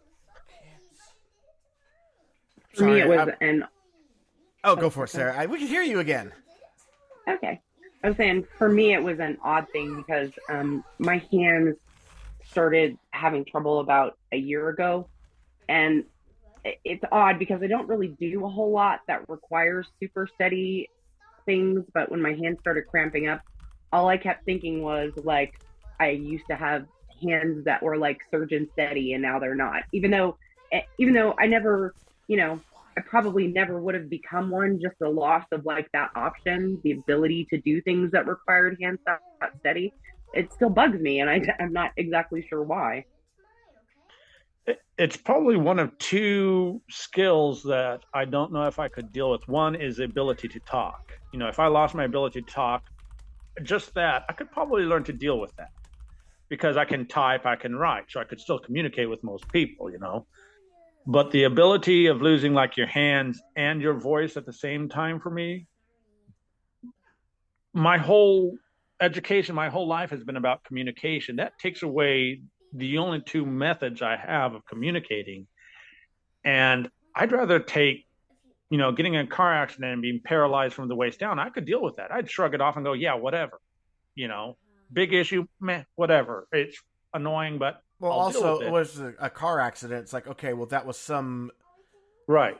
something that just happened, and it's going to have a devastating impact, and that's something that, to a degree, we are all prepared for because we hear about it often enough. We kind of know that's happening, but to just deteriorate before your very eyes, that's totally a different thing. It's, I'm not, it's not severe. Like I have an aunt who has MS. Okay. And she's a registered nurse. So not only has she, as she's gone older, had to deal with the development of MS, she's known all the stages before they ever happen because she's an RN. She knows all of that. And for her, kind of an extreme version of what I've been going through with, losing my motor skills, she's been going through really, really bad because she knows everything that's going to happen. Yeah, I was just going to say, I actually got to witness firsthand someone succumb to MS. My mom had an aunt who, my mom's family was super tight. So, like, her aunts were my aunts. Her cousins were my uncles and aunts, too. Just, just kind of how it worked out. And one of her aunts, she went from being spry, nimble, used to go out and play Frisbee with us, to having a cane, to having a walker, to wheelchair, to electric wheelchair, to eventually complications due to caused her to die. As the MS usually has a stopping point. Her stopping point was beyond the grave, unfortunately. So yeah, I could, and I saw what she was going through because she knew what was happening, just didn't know where it was going to stop. Oh, my kids are starting to piss me off. One of the other issues, and this is with with the hyperthyroidism, with the thyroid being attacked, it swells up. You get what's called goiter, which is a swelling of the neck, and that is one thing I do know for certain I have. I mean, I can feel my neck, I can feel around the throat, and it always feels swollen and inflamed, and that's gotten worse actually over time. And that happens usually because you undergo like high periods of stress. It will, exacerbate the goiter. And I used to sing in high school and in my early 20s. I actually used to have a really nice baritone or bass singing voice. I can carry a tune. I can memorize a song and sing in key on tune without music playing, or I used to be able to. But as the thyroids have started to swell and get inflamed because they're constantly being attacked, I've lost most of my lower range. Yeah, and I used to have a nice, rich, deep voice, and now I've lost about a third of my lower range, and that is frustrating.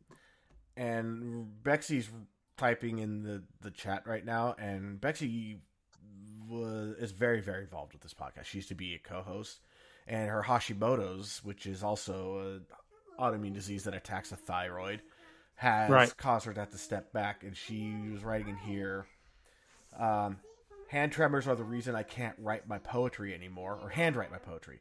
That's why I use the notes sections of my phone. I said, damn, this is hitting me. I know the fear. She loves to sing, and I can hear her voice starting to be taken away from her because that's super frustrating. It also affects my speech because it swells up and then it's putting pressure on the tongue, which puts the tongue out of position. And for those that can hear, I slur a lot of my speech. And that's just, I've done that since I was a kid. But it got better because I did a lot of speech therapy, and I actually improved and started speaking clearly and everything. And now that the thyroid started to swell up some, it's gotten worse again. And that's one thing that I can tell that I physically feel every day. Every time I talk, I can feel the effect of having a health issue like this. Something you put so much training on get past, to get that better, was my entire major in college, my minor and major was speech and English. So it's something I worked at, spent years perfecting. I mean, you even went out of your way. It's like, it wasn't like your parents put you in speech therapy. No, you went even beyond that on your own as an adult. As an adult in college, clearly it was important to you. I had a teacher say, hey, I noticed you still have some issues here. And I was explaining, I've always had the issues. And she said, well, I know a guy who he does speech therapy for adults. So I went through that. And actually that was kind of rough because at the time he was going through, I don't know what type of cancer it was, but it's a really hyper aggressive form of cancer. So I only had him for a year. And that was also hard dealing with that in college because I watched a man who I had huge respect for, who taught me a lot and never once judged me for my issues, but, kind of helped me through them. I watched him go from he was like 6'3" and 220. And he went from 220 to 95 pounds before he passed away. Whoa. Yeah, the cancer was like hyper aggressive. Within a year of being diagnosed, he was dead. And I forget the name, which type of cancer it was, but it's just like hyper aggressive form. That sounds like it could have been like pancreatic cancer, because I know that a lot of times if you don't catch it early on, it's like a lot of times by the time they catch it, yeah, you're done. Well, they caught it at like stage 1, but it wasn't treatable. It wasn't a treatable form of cancer at that time back in the early 2000s. I don't know if it's treatable now. And I had him for like 6 to 9 months for 1 full year, basically. And then over the summer, he basically quit teaching. And I saw him that fall, and the change was so drastic. Like it was a massive, massive shock to see him. I mean, the whole college got together and they had a thing honoring him because he taught at the school for like 25, almost 30 years. So he's a huge part of their speech faculty, and it was just really hard on the whole faculty to see a guy they'd worked with for years go through that. But I mean, he taught me a lot on how to fix my speech, and now to see all of that kind of go away, unless I can, get the swelling down on the thyroid, to see all that work go to waste is, between that and the issues with the hand-eye coordination and the fine motor skills, those are the only issues I've never really come to grips with or been able to accept. And I was just looking through a listing of some of the most aggressive cancers with no cure. Pancreatic cancer is number 1, mesothelioma, gallbladder cancer, esophageal cancer, liver and intrahepatic bile duct cancer, lung and bronchial cancer, and pleural cancer, acute monocytic leukemia, brain cancer, acute myeloid leukemia. I'm sorry, I mispronounced that one. I think that was the one that he might have had. I'm not sure because it began with an M. I know that. I do remember that. It was like a really weird long name that I'd never heard before when I found out. Mesothelioma. Yeah, mesothelioma is the second nastiest on this list. Like, pancreatic cancer, 5-year relative survival rate's 11.5%. Right. So only 11.5% of people will make it past 5 years, while mesothelioma is at 12%. Yeah, and his was particularly whichever it might have been it might have been one of the forms of leukemia or whatever. Like I went to school with his kids. Okay, I went to college with his kids. I actually still am friends with his son-in-law on Facebook. We still keep in contact. Went to school with his youngest, or went to speech classes with his youngest son, and still kind of keep in contact with them a little bit. But yeah, it was for them. It was. I'm surprised that they actually stayed in school during that time. And all I'm gonna say is because of the talk about things like how like say your voice is being taken from you. Sarah put in the chat a pretty big chunk about singing as well. If she wants to share that, it just makes me want to go out there and sing more. Right. So that way I don't I'm not lose sure I it. can without crying, so if you want to read it, you can. All right. She said, mine was pretty much ruined from years of my depression. It was one of the things I used to love doing more than anything. After 10 years of chain smoking because I cared about nothing, I can't stand the sound of my voice anymore. I hadn't tried for about 8 years when I was really depressed, and when I tried again, it about wrecked me. I'm sorry, Sarah. Yeah. I mean, I feel like I did it to myself, but... Well, it's like, when I was 18, I had never smoked anything in my life. I've only ever smoked weed, but my voice has drastically changed just from that, so I can imagine. Yeah, it's just a weird feeling knowing that essentially you took something that you loved away from yourself. I would blame the depression. Yeah, I mean, I would too, because that is, you're trying to deal with something that's really impossible to deal with, honestly. I mean, at least with any real, finality, it's something you always deal with. I was just gonna say, I think that for me, it's a maintenance thing more than anything. Yeah. Yeah, and it was one of those, like, I felt really stupid actually because I'd struggled with it for basically my whole life. My mom was bipolar, but for those 10 kind of years, I was just in this really bad place without kind of realizing it. Like for some reason, it didn't hit me during that time that was what was wrong with me. I'm not sure why exactly, but. Because depression's a bitch and it has a way of clouding your judgment and being able to see things realistically. Yeah, this is true. This is true. And it loves to self-fulfill it. It loves feeding itself. It loves the negative feedback loops. Yeah, and then if you're going through shit in life and bad things are happening and you're already struggling with depression, there is... For all of us that have been depressed, we all know it really doesn't take much for it to really take off. It could be as simple as I overslept. Yeah. And that could wreck you for a month. Or you look at your bank account and you got like $20 less than what you thought, and oh wait, yeah. I only have $60, not $80 for food this week. Yeah, now I'm going to have to cut back. Skip a meal. And it's like, admittedly, it's not super hard to be able to find a way to make an extra $20. Right. A little hustle can do it, but when you're depressed, a little hustle is impossible. It doesn't even cross your mind. Right. Or if you've tried something and instead of going back and trying it again, because, hey, you failed the first time, well, yeah, that happens. Duh. I mean, that really does happen. You usually have to try something more than once. Um, but trying to do something again and then you get depression like, well, it failed the first time.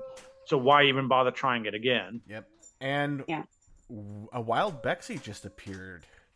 Yay. Hi. Hey, And I knew that when you start talking about singing and the hand tremors, I was like, man, you are carbon copying Bexy here. And I was like, you want to jump in? And here she is.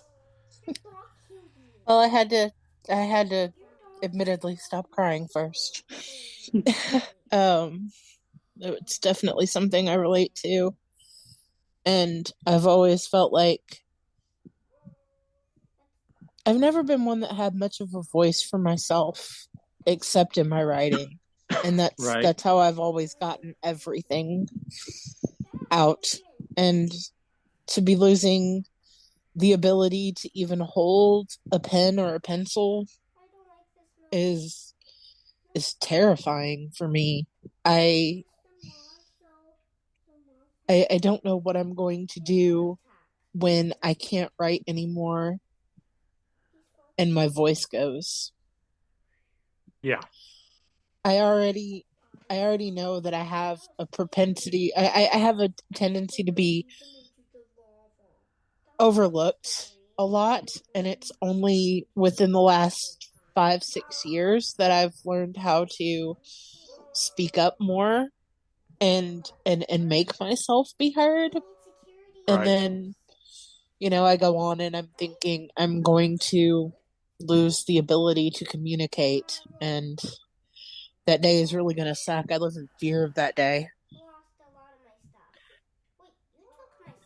It's really hard, especially for me with speech, because I mean, it's funny, growing up as a kid, I was always super quiet, really super shy. Um, but as I've gotten older and actually taking classes and that stuff for drama and public speaking has actually helped me talk more normal everyday life.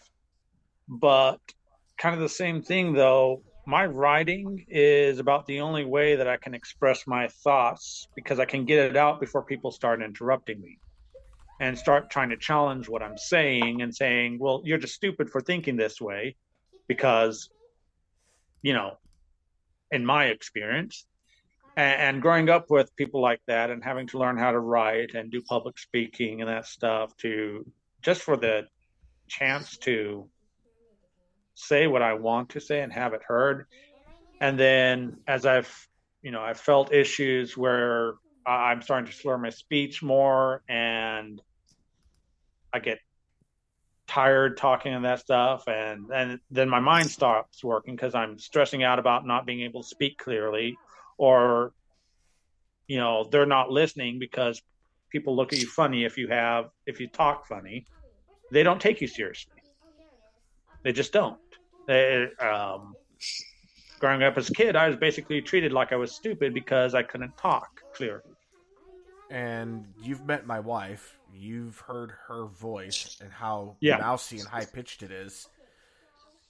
Yeah, she gets the same thing. And that, which is why I worked so hard on learning how to speak, and now to see myself regressing back is just, it's depressing and stressful. Yeah, I can completely understand. I know how. I'm not going to claim that I am, genius level intelligence or anything like that, but I'm a decently intelligent person. Now, it's my job to claim genius. Yes. Big head. Oh, yeah. I mean, I expect to see me New Year's Eve, Macy's Day Parade. I'm the lady float.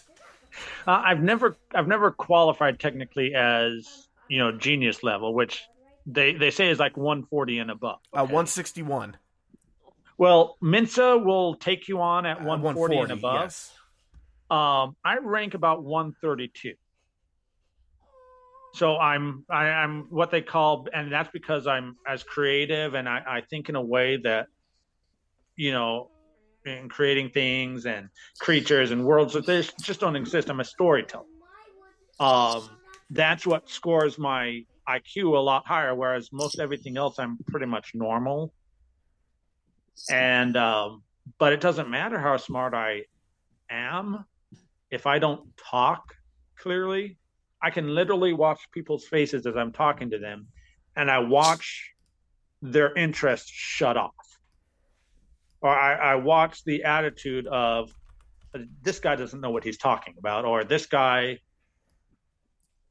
he's not that smart. And I can literally watch a person do that, and as a kid, that caused me to just shut down entirely and just not speak to people. And if you're watching my face right now, it's not what you're saying. It's I made a mistake and I put in 9 Inch Nails into an AI art thing because I got curious, and what it generated is fucking hilarious. Oh, It's in the Discord. I'm trying really hard not to laugh out loud, but the faces are oh my god, they're torture. All right, go ahead, Bexy. I was gonna say I'm scared to look at this thing you've just created, but I was see, here I've gone and lost my complete train of thought, and that's actually reminded me of my train of thought. Yeah. It's horrible for me when I know that I can communicate clearly and concisely, but my brain doesn't allow me to do it. I forget words. I forget stories. I forget entire sentences that, things that I should know. And it all comes back eventually, but when I'm in the middle of one of these episodes, I feel like I'm losing another part of myself. Those identity sections are the hardest. Like your singing voice, and for me, it's very much my intellect too. And since I had my son 10 years ago, I don't know what I'm doing right now. It seems to have gotten better, but pretty consistently for about the last 10, 11 years, I would have these strings of, like, I would forget a word, so I'd have to use a small word to describe that word, and then 5 other small words to describe that one. And it just breaks the whole fucking flow of the conversation, and it is the most annoying thing, and you feel completely betrayed by your brain, and all these little like degenerative things. Like I don't have a lot of big sudden like dramatic ones, but for me the little like subtle slides are just, they're heartbreaking because it's like watching a train wreck that never stops and you can't do anything about it. And every time you try to help, you're just adding to the carnage. Yeah.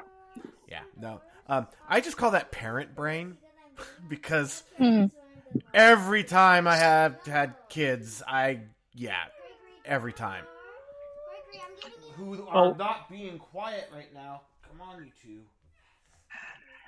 One of the worst cases of that, where I call them brain farts or brain freezes. It's like my train of thought hits a brick wall and just stops. It's a train going full speed. It hits a brick wall that's supposed to be a tunnel and just stops. And that's my ADD. I don't go on a different tangent. It just stops thinking. Yes. Was in what? Yeah, I was just gonna say that's the Wile E. Coyote. You paint the tunnel on the wall. Yeah. Roadrunner gets through just fine, but you don't. He has seen that happen to me in conversation over and over and over again, and I could tell when Bexy's having a flare up because we talk all the time, sometimes daily. Yeah. And there have been times that I'll talk to her and it's like, "Are you okay?" And she's just like, flare up, like, "Oh, okay. Well, then I'll talk to you later because I know how much it hurts to talk, so I will text." Us and I have actually discussed, and I used to do this with an ex of mine, like getting out pads of paper to write things down when we're having an argument because we don't want to step all over each other. But at the same time, if I don't say this right freaking now, I will never remember it. Right. That's actually how my wife and I now argue. We go into separate rooms and we get on our phones and we text furiously at each other. Oh my God. Right. We do so much better that way, but it feels so weird. Like I can't wrap my mind around it. It forces you to take your time to say what it is that you want to say. You self-edit as you're doing it, so you don't shoot your mouth off. Right. And It helps that a lot. pressure of somebody staring at you, like Angrily. while you're trying to think of what to say. Yeah. Yeah, where you're not looking at him going, yeah, well, I don't like your bitch face right now. Right. And it's so hard. It's so hard to think when somebody's giving you that look. Right? You're like, I had a thing to say, but your anger just shot it right out of my brain. And now I just want to I say can something. think. It's like, and now I want to say something angry just to piss you off, so you can Right. feel how I feel right now with your face, your ugly, stupid face. Well, I was in a speech class, and we were doing performing works, and we were assigned by our teacher. It was a group project, and we were assigned to pick 2 poems. Each of us picked 2 poems from the anthology Our Town, if you know what that is, and it's kind of like a series of poems about rural America. Really amazing It's like a poems. play of poems. Phenomenal ones. But we picked out 2 random poems that he had. He had a whole stack of them. We picked out 2 of them. And then we randomly got assigned partners in this group. And then we were supposed to take those poems that each person had and put them all together into a theme or a project. Not easy, okay, at the best of times.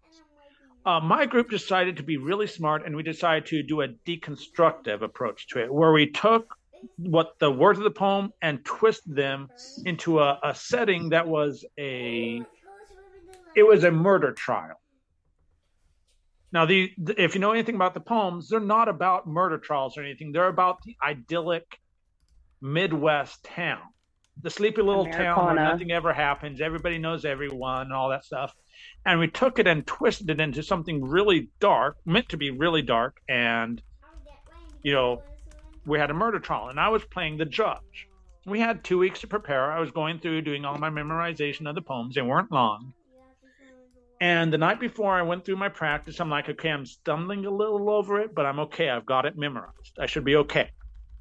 Should at least get a C on the grade, And I got up there. I got in my judges. We had props and stuff. I got in my judge's robe. I got up to do my part, and my mind blanked. I didn't just forget a few words. I forgot literally every word on both poems.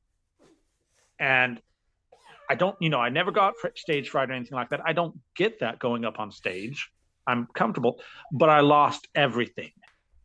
And I'm just saying there, like, worst day of my life, because everybody's sitting there looking at me, feeling sorry for me because I didn't do my performance like I was supposed to.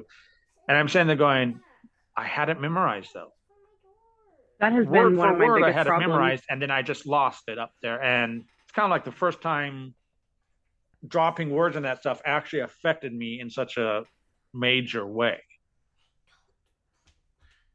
Yeah, That I think has been one of the biggest problems for me, just sort of generally going through my life trying to get my shit together, is my inability to let something go once it starts, because then it just compounds, and it becomes self-fulfilling. And breaking that little moment right there and getting back on track, doesn't matter what it is, the job I just started, whatever, it's so hard. Yeah, that for me, that's an ADD thing. Yeah. If I don't finish what I started when I sit down to start, like at the start, yeah, I may not finish ever. I do it with words all the time. Like, I'm talking perfectly fine, and the word that I use constantly, my mind blanks on. I hate that so And it's much. like, it's a common word. I should know this word. And I'm sitting there going, what's the fucking word for this fucking, and going on and just losing my shit over it. Because I can't remember a simple word. String of describers. And then people try suggesting it. And it's like, no, that's not the word I was looking for. And you're just making it harder for me to remember what I was trying to say. It's like, I almost had it, and then you said something. that was unrelated. It's like, thank you for trying to help, but please stop helping. You're not helping. Right. And if you're a perfectionist, that moment where you have to give up and keep going is just like the most infuriating thing. Yeah, I will go ahead and start beating around the bush a little bit, knowing that the word will come to me. Right. Until it doesn't. There's sometimes that I'll find a similar word, but I know that the word that I end up using is not the word I was looking for. I'll use a similar thing one because it's not right. But it's just like, no, that wasn't what I was trying to say. And what I was trying to say was so awesome, so brilliant, and now it sounds stupid. Yeah, it's like, the difference between inflamed and swollen and red and itchy and uncomfortable. Right. Inflamed fits it so perfectly. Yeah.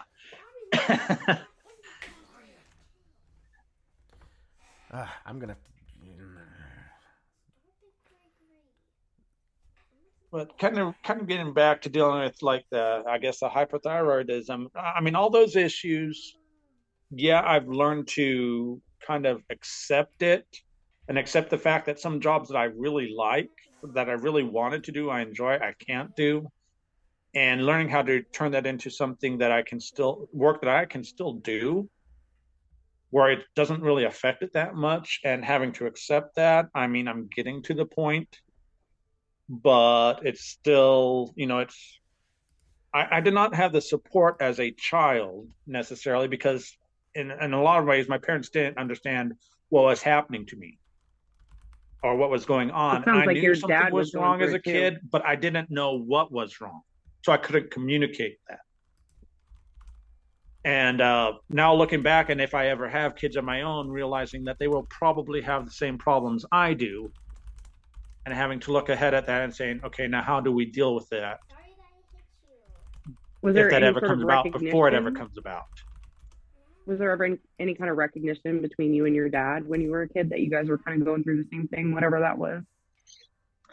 Not really. And again, because his issues started much later in life and mine were pretty much from birth. The way I like putting it is whatever the physical limitations of my family, like I'm flat-footed, okay? My mom's grandfather was flat-footed. That's who I got it from, because it's passed on through the mother. However, half of my dad's family is also flat-footed. And things like that, where, certain health issues that kind of run in the family, bad knees, stuff like that. I seem to inherit all of them and then make them worse than what my family actually dealt with. So some of those issues, it's like, we know what you're going through. Here's how I deal with it. But with the hyperthyroidism, I figured it out in college finally.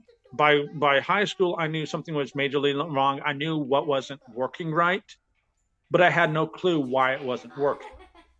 Right. And it wasn't until later in college, and actually after college, that I started going through and saying, okay, this is probably the issue. If it's getting worse, I need to go to the doctor and get it checked out and see if there's anything to deal with it. And his didn't start until his 60s, really. Like I said, he was only diagnosed like 3-4 years ago, and he never really had to deal with a lot of the issues that came with it, other than, say, increased body temperature, which is typical, where you just tend to burn up a lot. You're hypersensitive to changes in heat and cold, more so than the average person.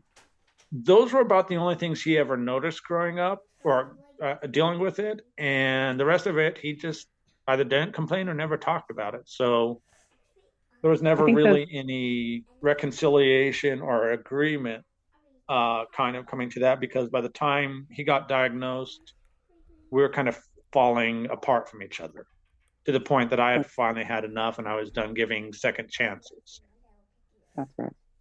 Yeah. I think those things that happen when you're a kid that you're born with, or that have to start when you're young, are particularly rough, because kids have a tendency to, they don't know any difference. So they just think whatever it is, there's something wrong with them, but not particularly that there's a reason for it, just that they're, defective. Yeah.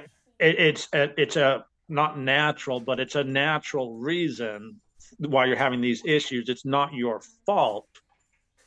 It's beyond your control. And as a kid, you just don't understand that. Yeah.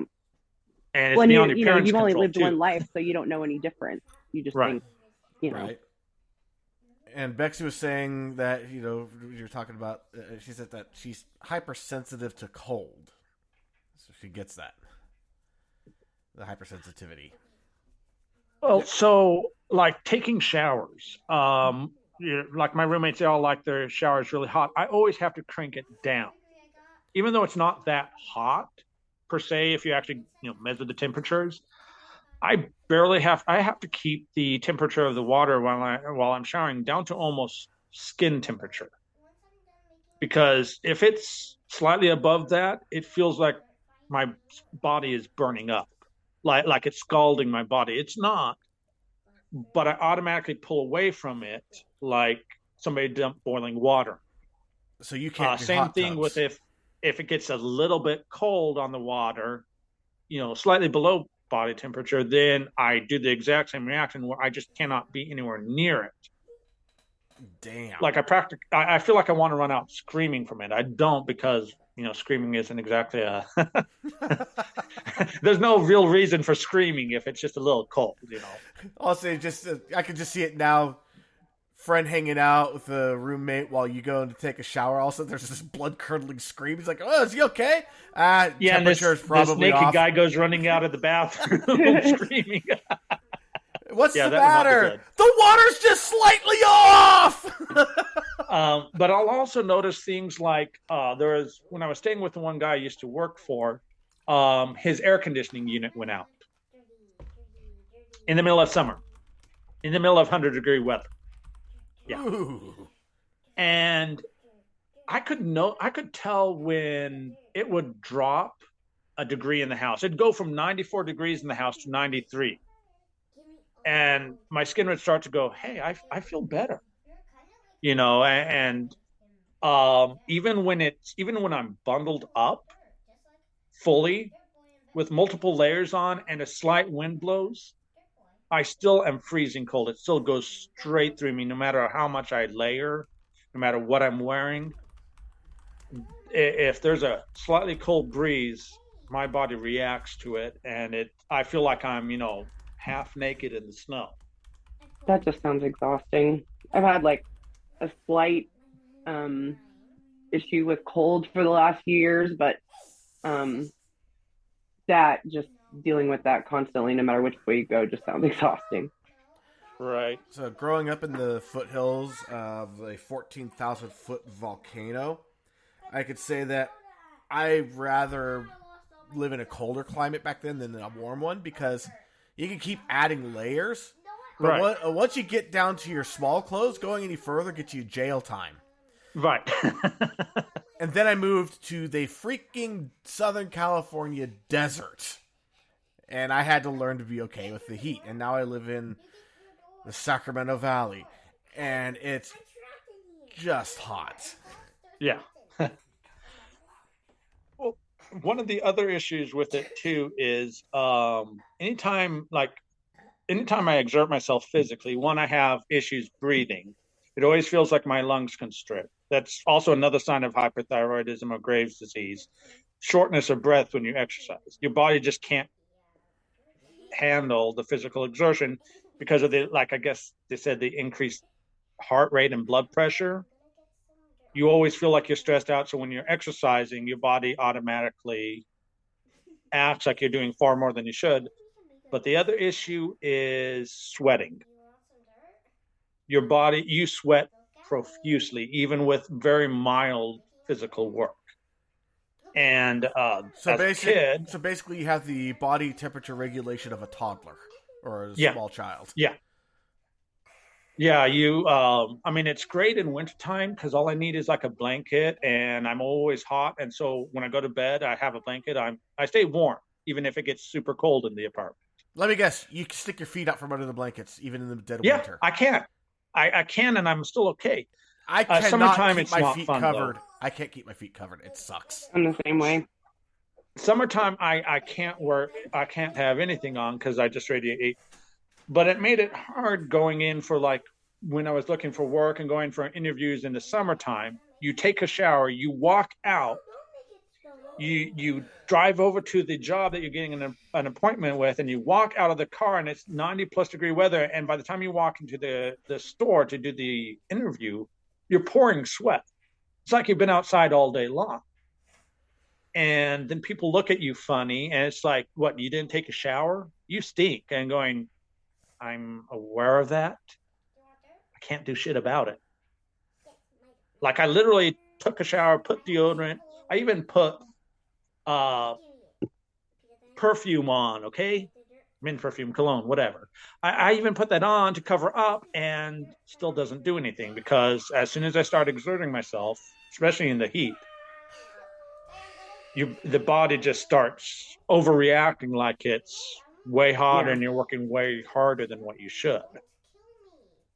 And hey, that has actually affected relationships too, because people then go, hey, you don't smell all that great. We don't want to hang around you. Another one of those, your body is betraying you things. Right. And it's like, well, I can't do anything about that. I mean, I could stay in an air-controlled building, climate controlled building my entire life. I'd be happy with that. But unfortunately, life doesn't work that way. Right. Yeah. And when we were talking about the feet under the covers things, Bexy said, my feet must be covered. Can't sleep if they get cold because cold equals pain. Yeah. Mm-hmm. Which is probably a major reason why she now lives in Texas as opposed to Ohio. Right. Not that Texas doesn't also get cold in the winter, but it doesn't get Ohio cold. Yeah. Yeah, it's probably the main reason why I don't like it during winter is because no matter how many layers I put on, I still can feel the cold. And if I'm not working really hard outside, if I'm not really active outside, then I start to get super cold, even though I've got like 4 sweaters on, thermal underwear, and a jacket, a down jacket on. I still feel the cold. And that's one of the issues that they say is actually pretty common with hyperthyroidism, because the thyroid helps regulate, if I remember right, helps regulate body temperatures. If I'm not mistaken, I could be wrong on that, but I'm pretty sure it does regulate body temperature, or help anyway. Guess what I'm searching?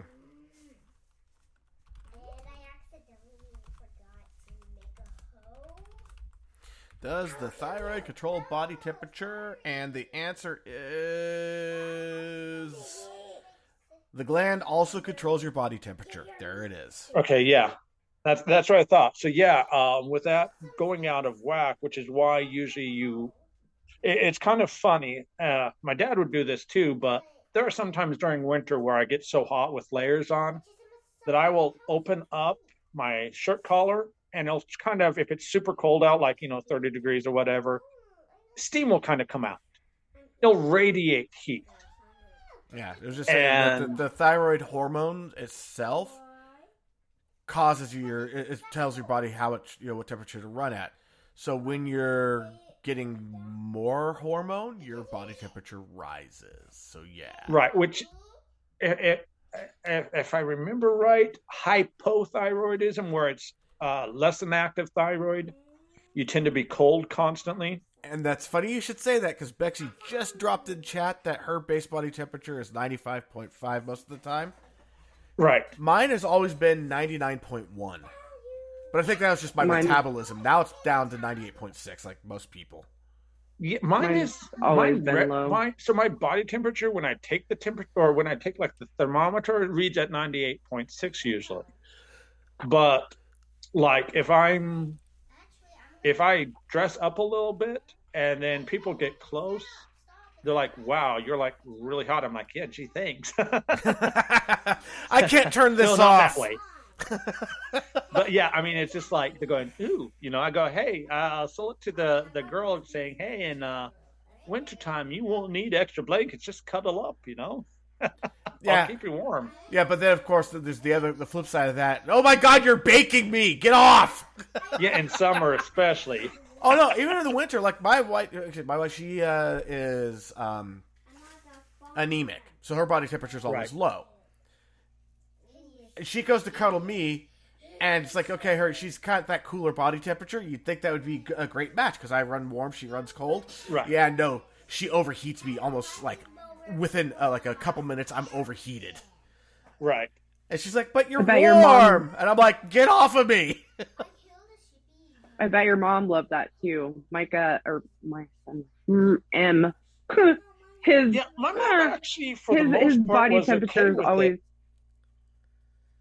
You know, she was, for the most part, okay with it, although every once in a while she started having some health issues later on in life where we figured she had what was called, she developed what was called gestational diabetes. Yep. I think is what it is, where you put on weight when you get pregnant. And after having 5 kids, she had some health issues where she was always active. She ran in high school. She ran on track in high school.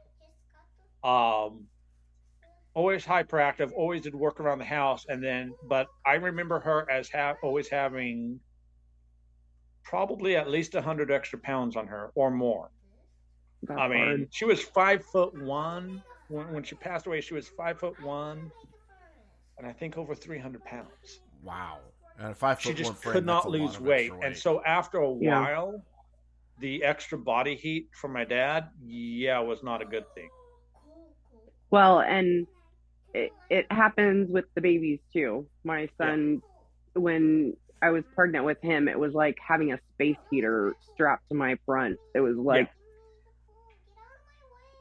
his body temperature is always high.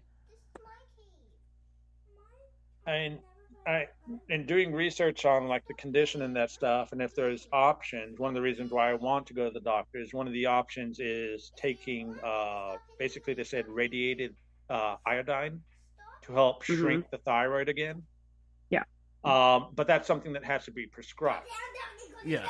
And that's probably the best option if you do have hyperthyroidism from regulating it, short of cutting it out, which I said we don't want, we don't recommend ever getting surgery to have it removed because then you have the opposite problem.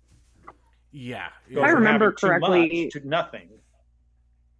If I remember correctly, that therapy is pretty effective, though, for goiters and for the and that's one of the reasons why I'm trying to save up to get either go to the doctor and actually have them physically test. Now that I know something for them to actually test specifically, because it doesn't happen a lot in men.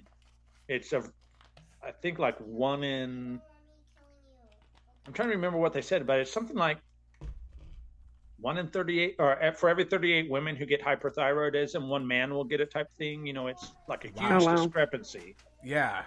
And so they don't normally test to see that. You have to specifically go through and test the levels of the thyroid hormone to actually tell that, you've got an issue. So they never tested me growing up with any of the physicals I took. They did blood work. They did allergy tests. They did a bunch of other fitness tests, and I always pass those, so they never looked beyond the standard sports physical to see why I was having the issues I had. And now that I kind of have an idea, then I want to save up because I know I'm going to have a copay with any bills and that stuff. Go through, talk to them, say, hey, check this specifically. And if so, do you think that taking the iodine will actually help at least regulate it? Because there's no cure for it.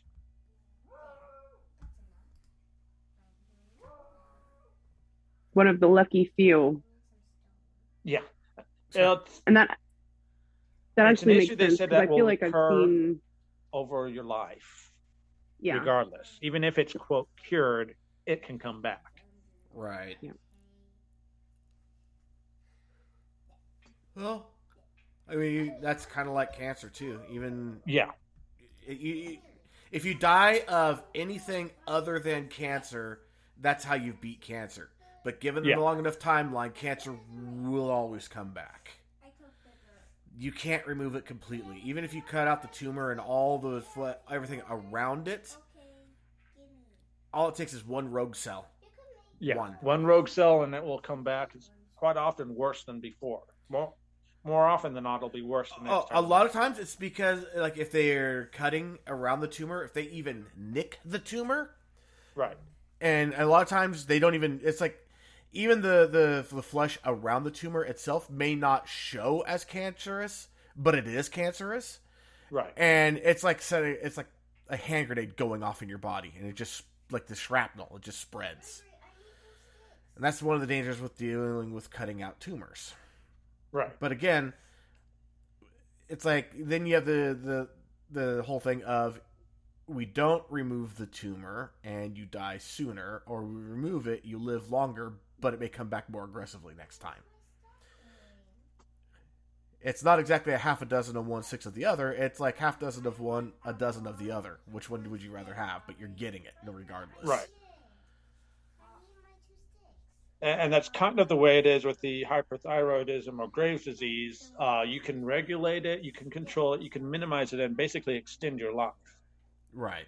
Because with the elevated blood pressure, you're at risk for stroke and heart attack, just because your blood pressure is already borderline to begin with. Right. So you can regulate it, but it's a matter of, do you want to slow it so you can enjoy life a little longer, or do you just want to let it run its course? You might not die from it. Probably won't, but you might. Right. And then it's also the balance of, without treatment, it's going to go one way. Right. And sometimes the meds for hypothyroidism, from what I understand, it's its own ball of wax. Right. Which is why they usually just kind of try to do the iodine to just shrink the thyroid and at least control it, rather than actually give medication for the condition itself. Hormones are always tricky. Yeah. Yeah. Yeah, I mean, that's That's part of why I'm so, eager to see where all this microbiome research goes, because just like with cancer, there are all these metabolic processes that we see the ends of and treat the symptoms of, essentially, but we have no idea how it all works, really. Yeah, like at the beginning of the podcast, we were saying, hey, you're having a problem with, you're not getting enough serotonin, so here's a probiotic to help get the bacteria that causes the serotonin to be produced. Mm-hmm.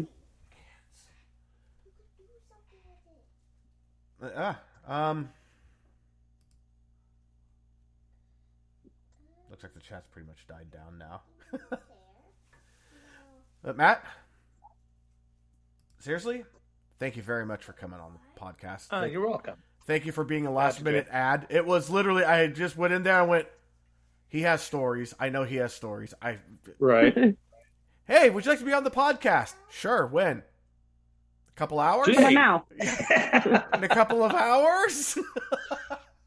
Sure. Let me make sure I get home and get something to drink so I keep my throat wet. Yeah. And it was lovely talking to you, really. I enjoyed it too. Yeah, we'd love to have you as a guest again. I'd love to have you as a listener and see you in the chat. Kids! I'll have to get on the Discord and stuff, because I've got it. I just haven't joined a channel in so long, because most of it was related to gaming, and then the guilds die out and you stop talking to people, and it's just like, now I gotta find something else. Yeah.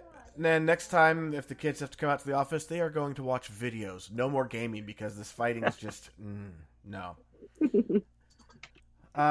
So the next 2 weeks, we are not having shows because it's Christmas Eve and New Year's Eve, and just no. Spend time with your family. If you don't have any family, spend time with friends. If you don't have friends, spend time with some video games or a good book. Make some me time. Go get a massage. Go have some, pamper yourself. But yeah, we're going to be busy. Not going to be doing this, but we will be back after the new year. Have a couple of really awesome guests right in the wings. I can't wait to get them on. There's a couple from TikTok that I've been trying to get onto the podcast for a year. It looks like it's finally starting to come to fruition. Yeah, big things are coming.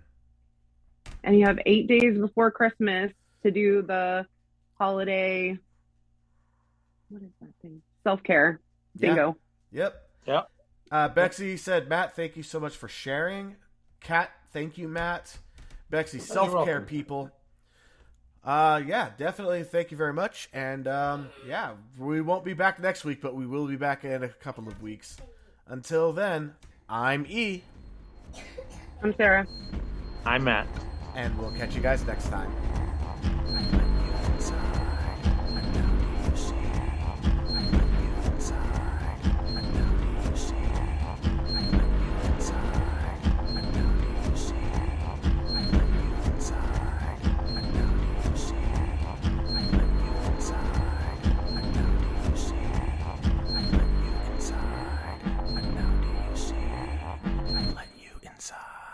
But now do you see?